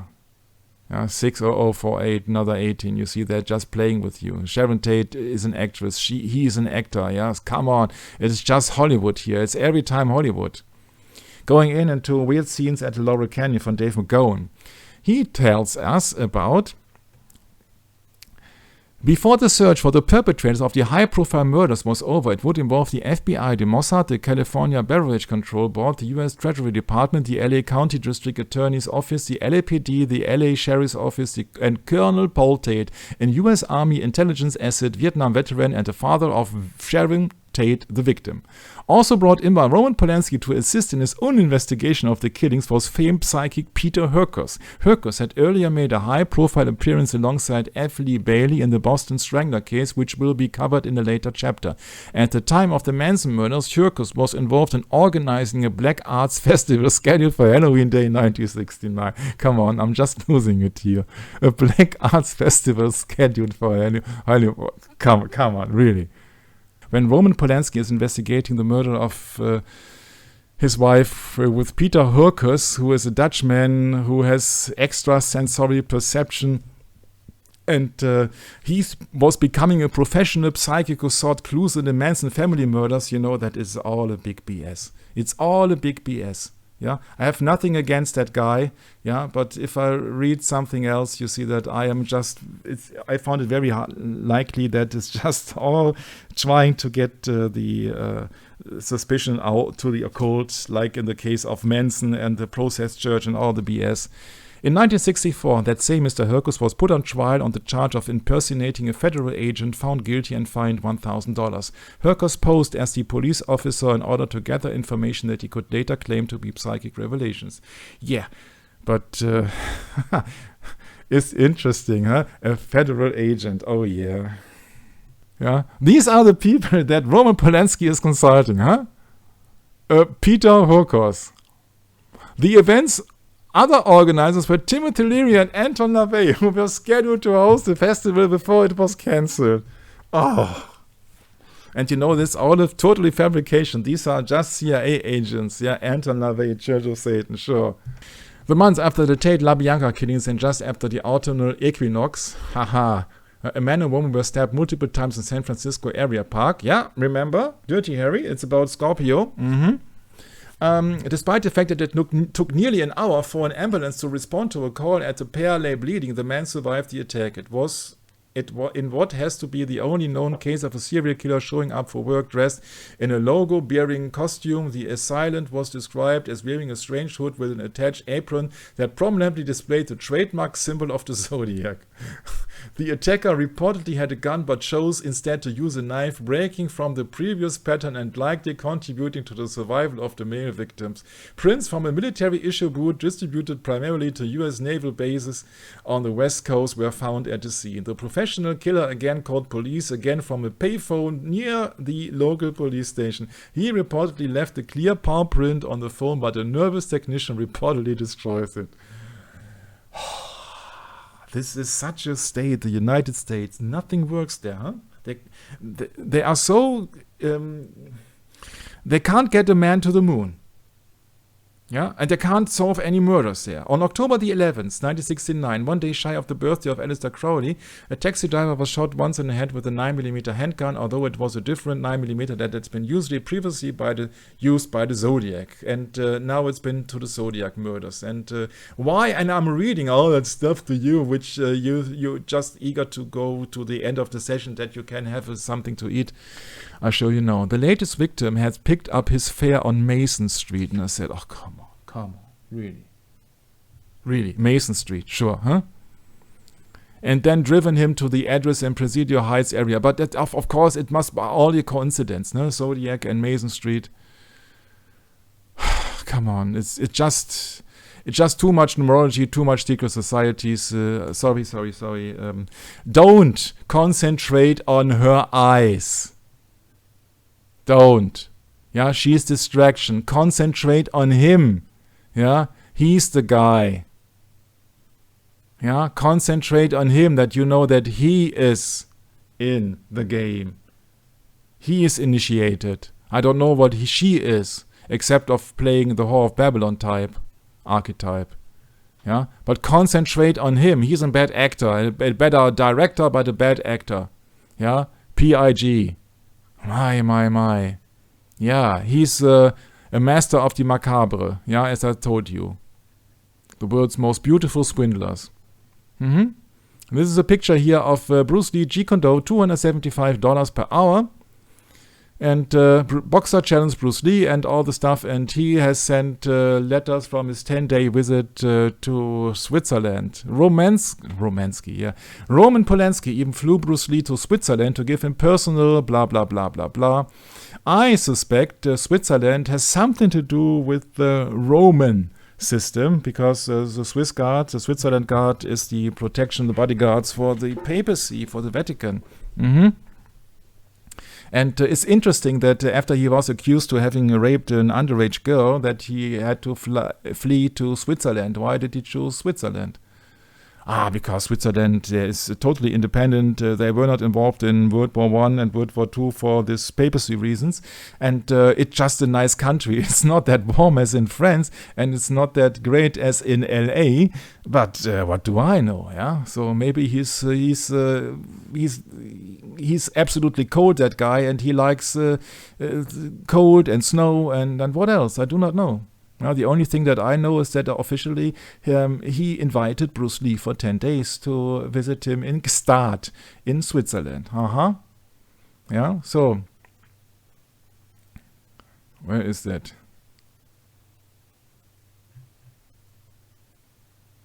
That Roman Polanski is also part of the Playboy scheme, and Playboy has something to do with programming.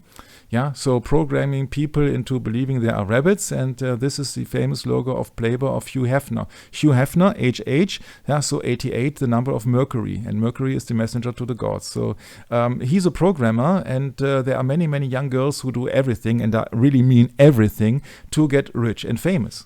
Yeah, and mostly they only get to become famous because rich is another thing, and the riches of this world is just it's nothing in comparing to eternal life, I think. In Pop Cult Master, the famous page that I have mentioned in Bruce Lee's last month, they have an interesting remark in that. Look at this. In retrospect, Bruce should have hired Roman Polanski, who received martial arts sessions from Bruce, to direct Enter the Dragon, given how he described his director and triad Lowe as not exactly being as good as him. Yeah, so and I think that was also the purpose that Bruce Lee followed the invitation of Roman Polanski to Switzerland, because he knew, of course, that Roman Polanski was a world-class, quote-unquote, director in Rosemary's Baby and all that stuff.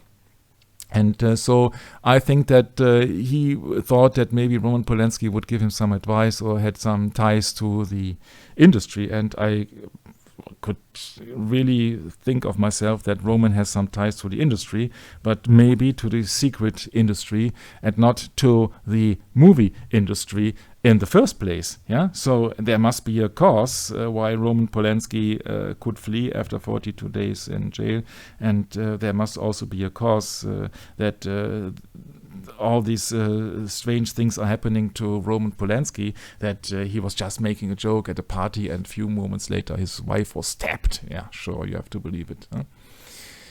I have found a strange video. It's called on YouTube here, and it's just a snippet here of the movie of 1976, The Tenant of Roman Polanski. So what it is here, that movie of Roman Polanski depicts actually a fighting scene of Bruce Lee in Enter the Dragon.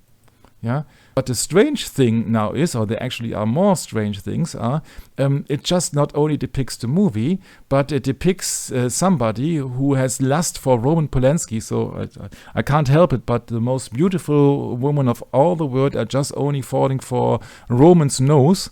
Yeah, it seems, yeah. And she's trying to arouse him here by lifting the leg and, touching his private parts and all the stuff. Yeah, so you see, look at her face. Yeah, and she can hardly await the end of the movie, I think. And why I mention it here, I'm mentioning not for that scene of that sex scene here, but they are watching a movie of Bruce Lee, and now remember that he knew Bruce Lee in person. That means that he was a student of Bruce Lee, which makes that even more suspicious. And what I found is very interesting, because I have read a comment here, which I have read before, and somebody says, Jesus, which of course is, it's not good to use the name of the only begotten Son in that content. Jesus, they are jumping around in that fight scene chronology. Because the fight scenes that are after, are coming in the beginning, and the fight scenes that are earlier are just happening in the end of that excerpt here on the screen. So it can't be. So I suspect, so now are coming all these triads and all these people here, and he has fought one of them before, so it can't be. So the moment that the elevator is opening up is later than the action from the guys out of the elevator, if you know what I mean. It's just a little bit hard to describe it in another language, yeah. But now he's just killing Jackie Chan on that instance. But this is just the wrong order of the film. And I had a sneaky suspicion about that. Yeah, to see that first he's fighting the enemy, and after that the enemy arrives, so to speak. Yeah, so they are jumping around in that fight scene chronology. Yeah, I think maybe our Roman Polanski, Raymond, wants to tell us, just a mere suspicion here, that he wants to tell us that there's something fishy about Enter the Dragon or the Bruce Lee thing, that there are some things which are not fitting in the chronological order. And we have found out that it is most likely that he was not killed on the 20th of July, at least not in the apartment of Betty Ting Pei. So what does he know? Take into consideration that one of his best friends, James Coburn, which is also very interesting because his nickname, I've learned, is Jim, which is not that outstanding. But it's very interesting that also in Game of Death, one of the characters is called Jim. He says, making more money than Steve McQueen, I know that was Bruce about. Yeah, so that when you know that Roman Polanski drove a Ferrari and Steve McQueen drove a Ferrari with the license plate 007 like James Bond, you can assume that everybody knew exactly what kind of a task he had to fulfill for the American government. That's I think, because you see that Roman Polanski was not a Native American. Roman Polanski had been born in Paris and has been raised in Poland. And so, therefore, he must belong to another secret society. What could it be when he is residing in Switzerland? We will find out in the next session, I think. Let me just read something of Dave McGowan's book, Weird Scenes in the Laurel Canyon. Mick Jagger, from the Rolling Stones, was involved in 2 occult ventures. Crowley influences film projects. Kenneth Anger, we know that he lived in Castle Marmont. Not Castle. Come on, what's the French name for that? Chateau Marmont, and Kenneth Anger's Lucifer Rising and Donald Campbell's Performance. Mick Jagger, Rolling Stones, was the first musical superstar tapped by Anger to compose a soundtrack for his Lucifer Rising project, which at the time was to star Mansonite, Manson's murders, or Freemasonites maybe, Bobby Beausoleil. Anger would later solicit a soundtrack for the long-delayed film project from Led Zeppelin's Jimmy Page, the proud owner of one of the world's largest collections of Aleister Crowley's memorabilia, including Crowley's notorious Boleskine estate over the shores of Scotland's Loch Ness, where you have to look for their dinosaur Nessie. Sure. When ultimately released, however, the film featured a soundtrack by neither Jagger nor Page, but rather one that was composed, recorded, and arranged inside a prison cell by convicted murderer Bobby Beausoleil. The footage that Anger has shot of Beausoleil, meanwhile, ended up in a different film, the aforementioned Invocation of My Demon Brother. Co-starring in Lucifer Rising as Osiris was performance writer and co-director Donald Seating Campbell, who happened to be a good friend of Roman Polanski. If somebody who is depicting the god of the underworld, Osiris, which is the one who is Freemasonry all about, because Osiris is just another name for Lucifer, happens to be a good friend of Roman Polanski, can you imagine that you can assume that he is into all the occult circles, Mr. Roman Polanski? You have here another source. Campbell, who some described as a master manipulator, was the son of Charles Richard Campbell, who happened to be a close friend and biographer of notorious occultist Aleister Crowley. Sorry, can I rest my case here? Donald himself was, or at least claimed to be, Crowley's godson. Campbell decidedly Crowleyan film was originally to star his good friend Marlon Brando, Apocalypse Now, but where he took over the role of Crowley, actually, Apocalypse Now, but the role ultimately went to actor James Fox. Brando and Campbell did, however, find time to write a novel together. Speaking of Marlon Brando, he somehow found himself at the center of a curious string of deaths that began on May 16, 1990, when Marlon's son, Christian, gunned down Drake Drollett, the father of his sister Cheyenne's unborn child, in Marlon's Laurel Canyon adjacent home. Though convicted, Christian got off with a rather light sentence thanks primarily to Marlon having had his own daughter. The prosecutor's potent 107, 108. I can't read any further because I haven't copied it, but come on, really. If you see all these connections, Kenneth Anger, Bobby Beausoleil with Charles Manson, Mr. Cameron who played Osiris, together with best friends or friend Polanski, John Lennon, who has made the same picture of Rosemary's Baby for some of his albums. Come on, it's everywhere. It's really everywhere. Yeah, I don't know where to start. Former Beatle John Lennon is, to be sure, one of the most famous names to be found in the Laurel Canyon death list. Lennon also has the distinction of being one of the few Laurel Canyon alumni whose cause of death is acknowledged to have been homicide. Yeah, there are some people who say that he wasn't murdered or he was murdered by somebody else. So you have all the possibilities available. The ex-Beatle, of course, never lived in the canyon, but he was a fixture on the Sunset Strip and various Laurel Canyon hangouts, frequently in the company of Harry Nilsson. Lennon was, as it is fairly well known, murdered on December the 8th, 1980s, in front of New York's Dakota apartments, which had been portrayed by filmmaker Roman Polanski in his film Rosemary's Baby as a den of satanic cult activity. Not long before Lennon's murder, assassin Mark David Chapman, official story, had approached occult filmmaker Kenneth Anger and offered him a gift of live bullets. Just days after Lennon was felled, Anger's long-delayed final cut of Lucifer Rising made its New York debut very near the blood-stained grounds of the Dakota apartments. If you do not realize that you are living in a world full of betrayal, full of deception, full of Satanism, then I don't know what I shall read here. It's everywhere. During the summer of '68, when Charles Manson and numerous members of his entourage, including Charles Watson and Dean Morehouse, were shaking up with Melcher's sidekick Dennis Wilson, Beach Boys by the way, Watson and Morehouse were known to regularly visit the Melcher Bergen home on Seattle Drive. Charlie Manson is known to have visited the Melcher home on several occasions as well, and to have occasionally borrowed Melcher's Jaguar car. Just after Melcher and Bergen vacated the home, Jacobson reportedly arranged for Morehouse to live there briefly before Tate and Polanski took possession in February of 1969.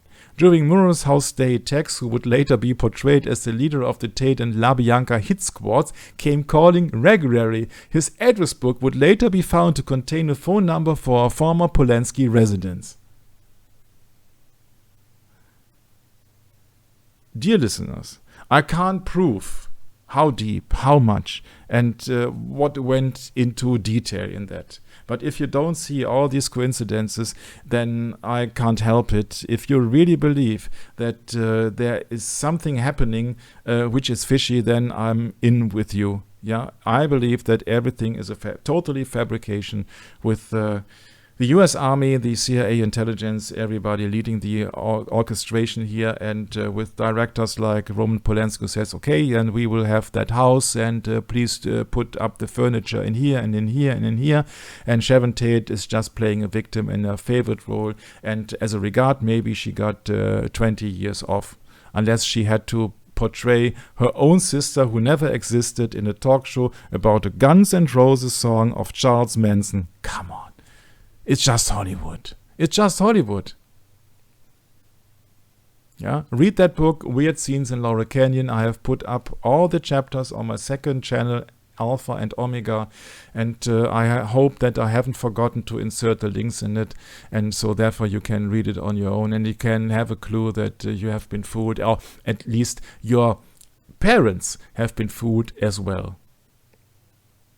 Yeah? Polanski all over the place.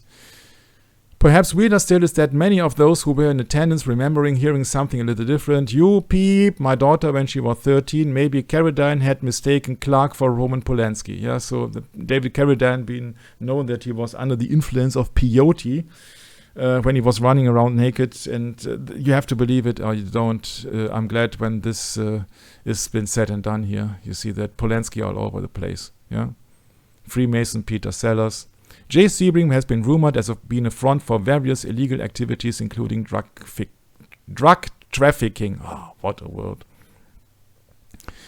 Pamela Disbars described Mr. Roman Polanski as, quote-unquote, definitely not normal. No, he was super. He was kind of a overseer, or what else you would like to name him. What I found very strange is the following. I found an article which is not available, and only available if you just make some efforts for it in German. It's called Polanski and the Jesuits. I said, oh, that's very strange. From the Frankfurter Rundschau, from the town of Frankfurt in 2010. It's just only opinion. Yeah, it's not fact. It's just opinion. And I have of course, translated it into English for your information. So you won't find that article anywhere. Yeah, so you have to rely on my research, and you have to rely also on this article from the German newspaper in 2010, Polanski and the Jesuits. In our society, sexual violence against children is considered one of the most atrocious misdeeds, and the reactions are correspondingly strong when such things become known periodically. Apparently, however, it depends on who is accused of such acts. Normal rapists can certainly not count on the understanding indulgence that the American director Roman Polanski has now been granted by the jury and the audience of the Berlinale, and with which the sexual misdemeanors of Catholic priests and the religious have obviously been covered up and hushed up for decades on the part of that church. After all, Polanski was awarded a Silver Bear in Berlin for directing the film Ghostwriter, or maybe it has something to do with Shakespeare, and nothing has come to light about expressions of displeasure from the audience at the award ceremony, which took place in the absence of the honoree. On the contrary, some stars and starlets couldn't help but express their sympathy for Polanski, who was placed under house arrest in his Swiss chalet. Oh, it's not far away from this Chateau Marmont to his Swiss chalet.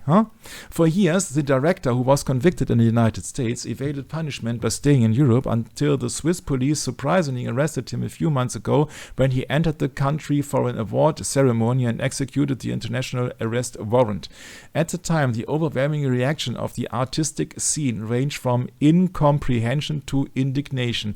The Jesuits, who have committed crimes against their proteges, cannot count on such leniency in public, but they can count on the protective hand of their order. In this, not only the acts are similar, but also the understanding and reaction of the respective scene or organization in which the perpetrators are anchored.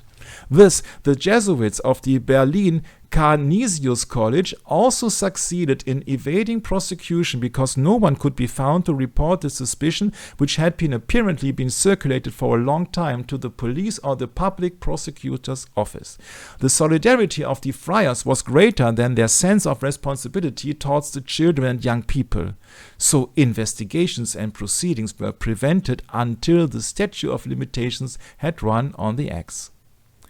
But just as outrageous as the cover-up strategies of the Jesuit order is the applause of the film scenes for Polanski, in which the same vile chronism is expressed. The only difference is probably that the scene has a clear conscience or none at all. Translated with the DeepL. And I can only tell you this is just opinion here, but I found that article extremely interesting because that article has been called Polanski and the Jesuits. So somebody of that, it was Herfried Münkler, somebody came up of putting Polanski in a relation to the Jesuits. That's as close as I could get on the case so far. But for the American audience, this must be exclusive content now. Yeah, you know, Michael, that's the thing. I've been thinking about this, express the same viewpoint in a sense to one of my friends here on you know, what's really going on in the States here, actually around the world. It's just, we see wickedness on a level that is just beyond comprehension, and it's accepted as quote unquote normal. In other words, preconditioning, or what do you want to call it, predictive programming, or just outright raising the bar on wickedness everywhere, in all realms, especially when it comes to this with children. And what are they doing? Yes, they are protecting the papacy, because the papacy is obviously historically known as the Antichrist, and the last thing they want to do is have a revival of true Protestant belief, where we go back to our roots and we discover there is nothing new under the sun. And this is just the same thing that happened in Babylon happening all over again. It's the same. I found it very revealing when I just read that article, and it was, I think, worth the time that you really see that there are some minds, at least in 2010, who came up with the same conclusion and said, okay, that is so strange because it is very resembling to the Jesuits or the Catholic Church when it comes down to their behavior concerning these subjects. So that is True. That is Very as true. close as I can get with the putting Polanski to the Jesuits, but you see that he has chosen the name of Roman for once, and then he was just a part of that army scene and Laurel Canyon and all the stuff. He's doing all these occult movies. He's together with all these Right. people. So he's bearing false witness He's- by taking on another name. Yeah. You know, I mean, this is what in the Bible is considered a crime. That's not his birth name. That's No. not what his parents gave him. No. Right. No. Yeah, and that's a problem that we are facing here. You see, that is quite usual for the people that say, "Oh, what's the big fuss out of this? It's just just an actor." Let's talk about that for a second, Michael. What are your thoughts on this? When you were growing up in your younger years, what did you think about changing names? Yes, I found it. I found it logically if you are a woman, you see, because I was raised that women then have the name of their husband. But Sure. I never wanted to have another name because I belong to my family. Well, no, but you know, it's funny. I guess maybe it's a little different here because in the States, you know, you have all these people, rising stars, you know, and all this idolatry going on. But, you know, the church never condemns it. They never sit up there in the pulpit, at least in the church I went to, which was the Evangelical Lutheran Church. They never condemned it and said, you know, this is idolatry, children. You know, they never told us, children, keep yourselves from idols. They never said that. No, see, that's the thing. You cannot rely on the church to teach you the truth. You have to rely on, I think this is the main problem why you have such a big breakdown in the church right now. And, you know, quite frankly, after all the years that I've attended churches and been a part of things, I can say that the churches are nothing more than open doors for secret societies. And what a better thing for a secret society to infiltrate a church and report in to the lodge or whatever what's really going on there. And, you know, we have ways of making you talk. Yeah, we have ways of controlling your church too.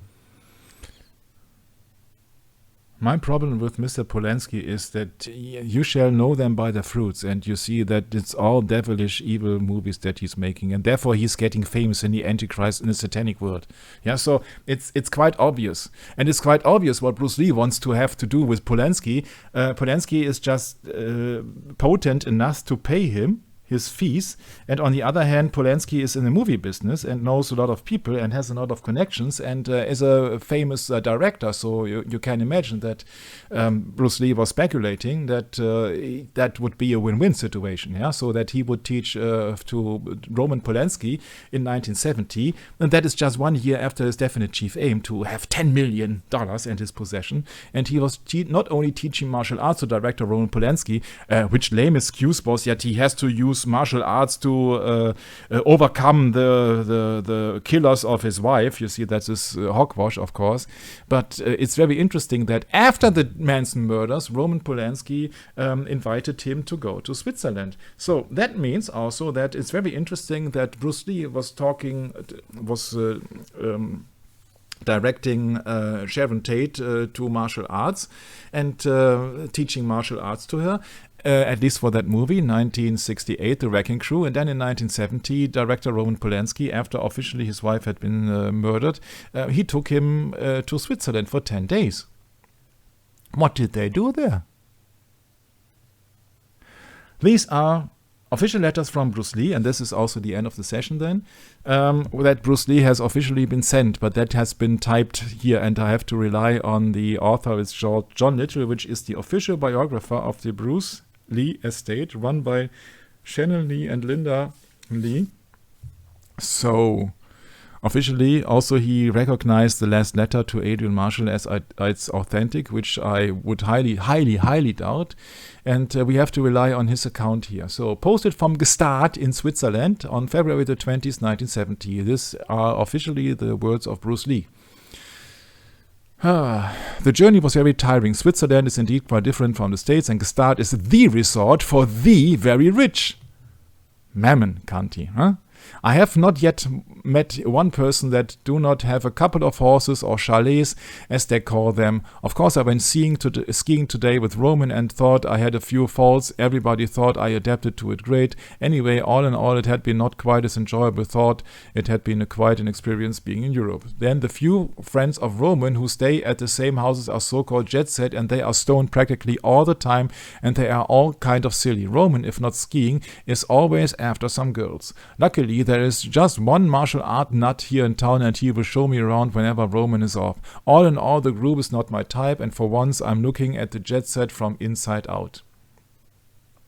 I'm definitely planning to stop by London on my way back to see Nganjai, but by the way, don't forget I'm supposed to teach Sai, etc., etc. That's not so not so important. So next letter, 23rd of February 1970. I want to say I really miss my wife and that I love her, and many people are reporting that Bruce Lee was very different after then he had success in Hong Kong, and maybe also had some drugs. Nobody knows exactly what and when and who, but every time that he's writing a letter, he expresses his love to his wife, which is a good thing.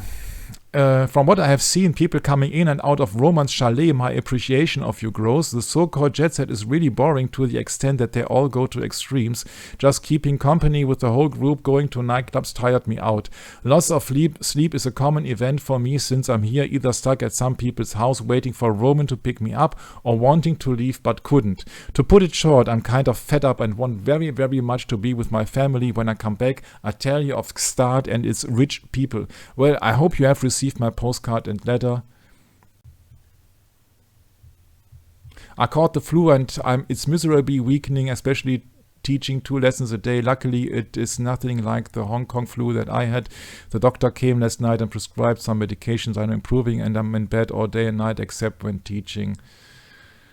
Yo, everybody is out skiing. I'm alone with the cook. He's really a good cook. I want to write to let you know that I have been recovered and you need not to worry. I was down, but I feel myself now. I'm leaving for London tomorrow and hope to stay there for a couple of days to buy a pair of boots and to see Nganjai. Hopefully I can see the town. I'll be staying at Roman's house and his friends. The director also might pick me up, and I would like to know the name of that director, Brett. If not... In London, yeah. Yeah, if not, I'll have to take a bus into town and then a taxi to Roman's house. I can tell you one thing, I'm dying to come home, yet at feel, and what else, I have not copied here correctly, I apologize. Here, yet I feel I must stop by London as I have never been there and this is such an opportunity I mustn't miss. Anyway, I want you to know that I miss you. I wrote to Jim, so James Corbin, most likely to explain to him that since Roman sent for me from such a long way, I'm obliged to stay. I hope him and Sterling are working out in earnest on our story. When I come back, I have a lot of interesting tales to tell. At any rate, this trip has been interesting, observing various people coming in and out of the house. One thing for sure, I got to know Roman a little bit more, and I feel this will help future developments. If not, at least I have a friend and a student. He has improved in his performance. I would like to be back on Tuesday, March the 3rd. And believe me, Romans wants me to stay on and on. With my dearest, take good care of yourself. Say hello to my son Brennan and to kiss Shannon for me. Love you, Bruce. Yeah, so these are the letters that Bruce Lee sent from Switzerland, and you can see that he was not delighted to be part of this jet set. Interesting enough that there are some other letters here. When he was in Thailand with Lo Wei, I think that not knowing that Lo Wei was a member of, if not the dragon head of a triad, Then he said, the new director, about Lowe, the new director is no Roman Polanski, but as a whole he is a better choice than our ex-director. So you see in comparison that he regards Roman Polanski as a director. I lost a lot of weight, but I'll take my vitamins and I feel much better, more like an athlete. And what happens then was then in May 71.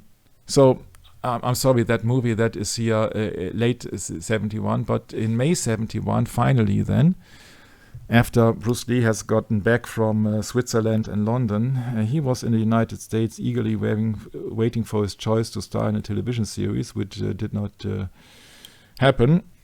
He then got a call from Golden Harvest, from Lau Langlois. He was been sent to USA to convince Bruce to star in 2 films.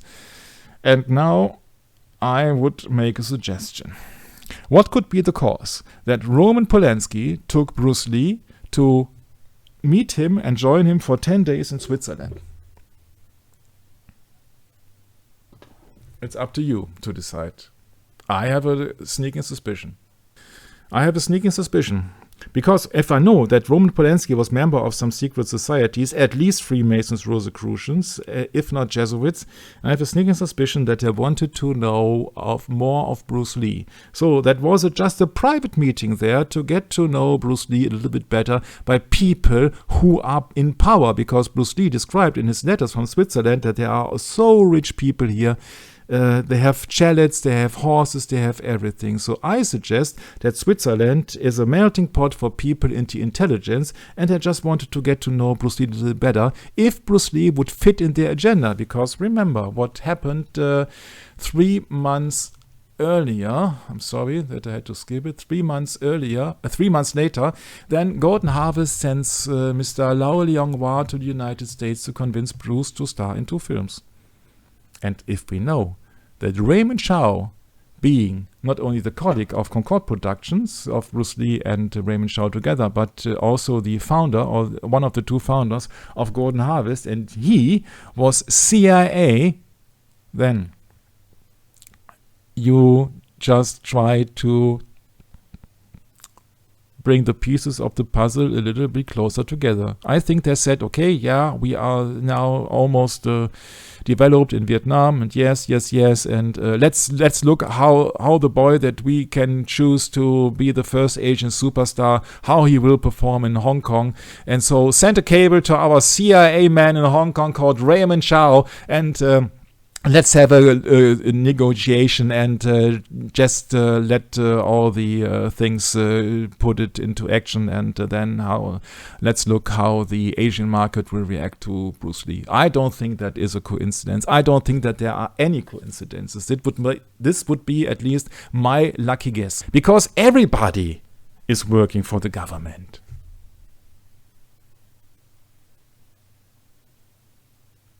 Valentine received from the picture Weird Scenes at the Laurel Canyon by Dave McGowan.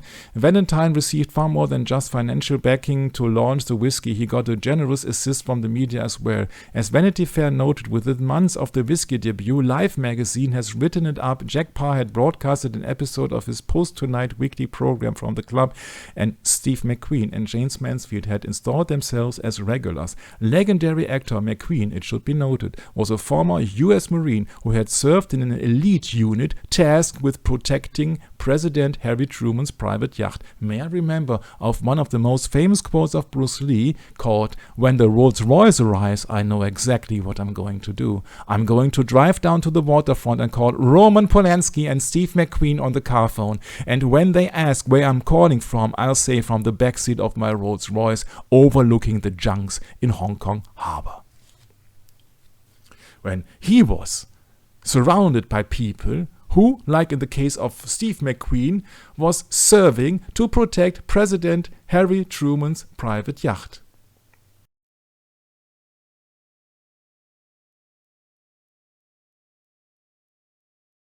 I found it strange that in this book of Dave McGowan, Bruce Lee has been left out, although he was part of Laurel Canyon.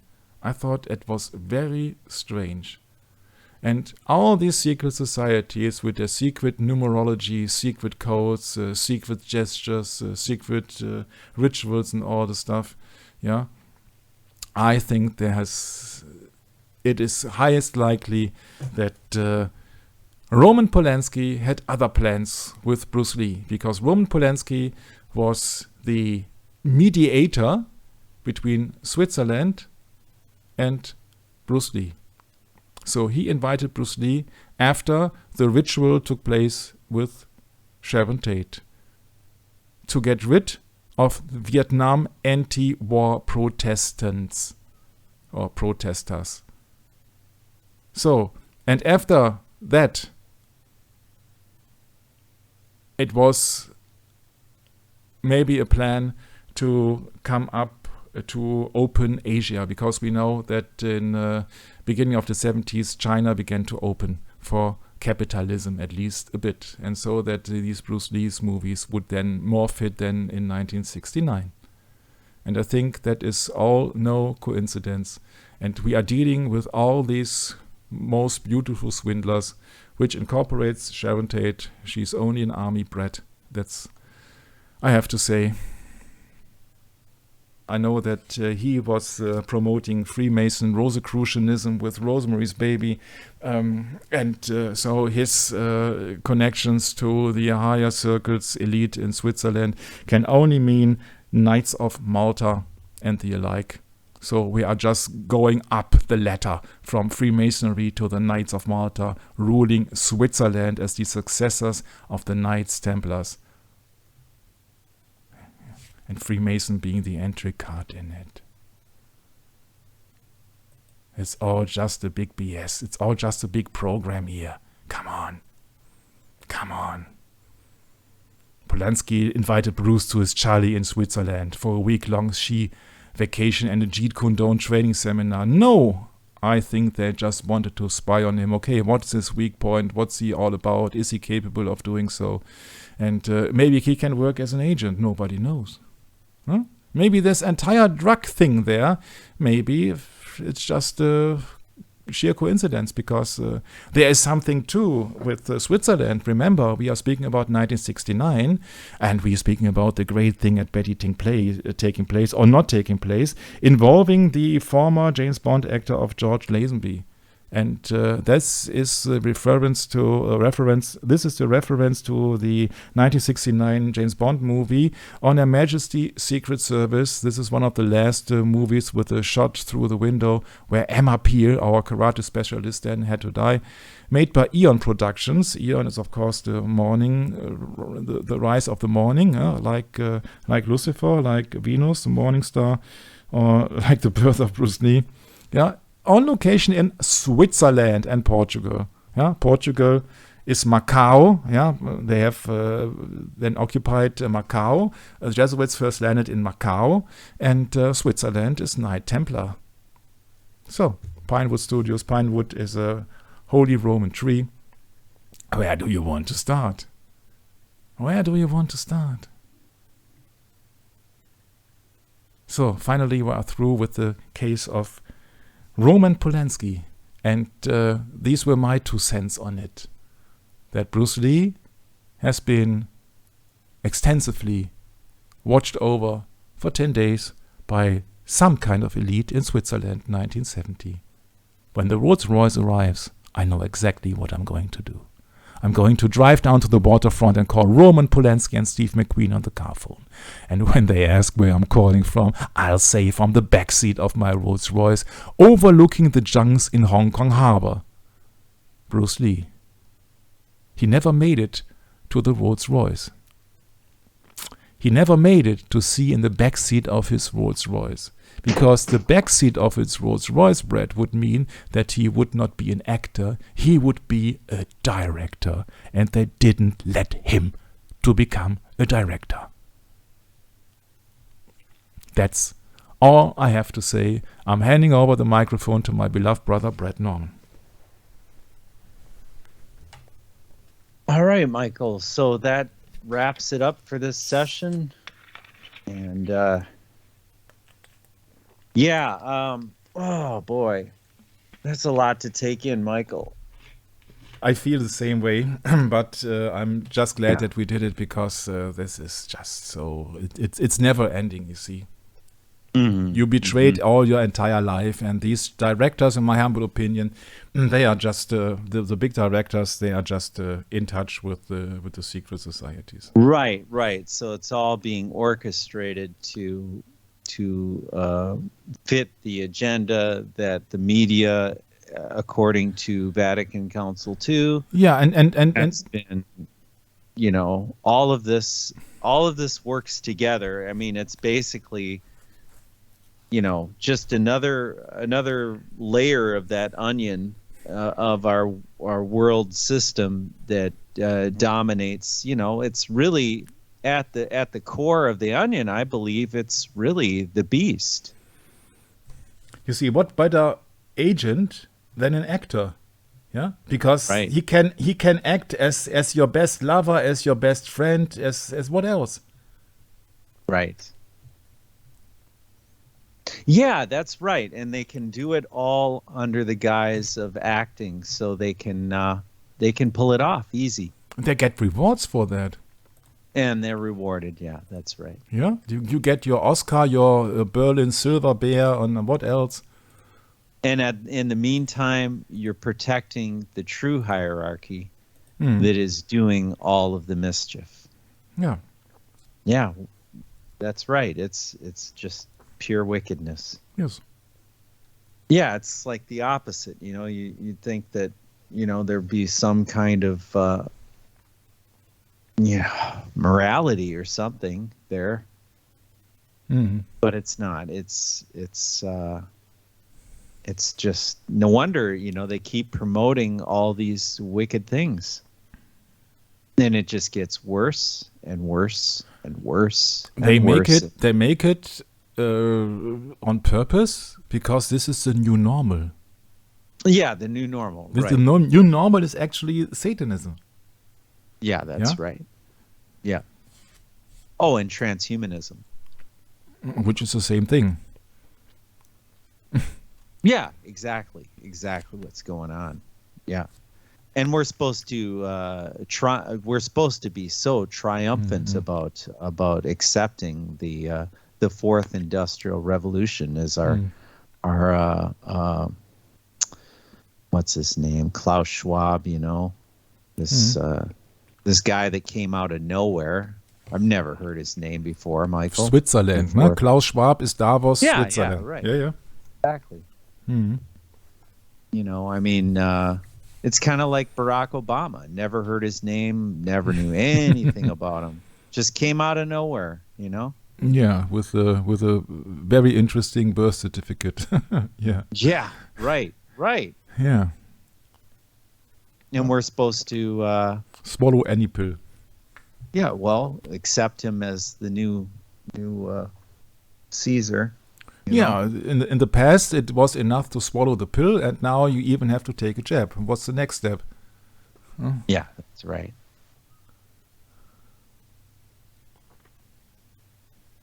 Yeah, so it's just a shame that so many of our fellow brethren are just going along with the flow and not rebuking the wicked deeds for what they truly are. I mean, that's truly what we can say as witnesses that we've seen in our lives, that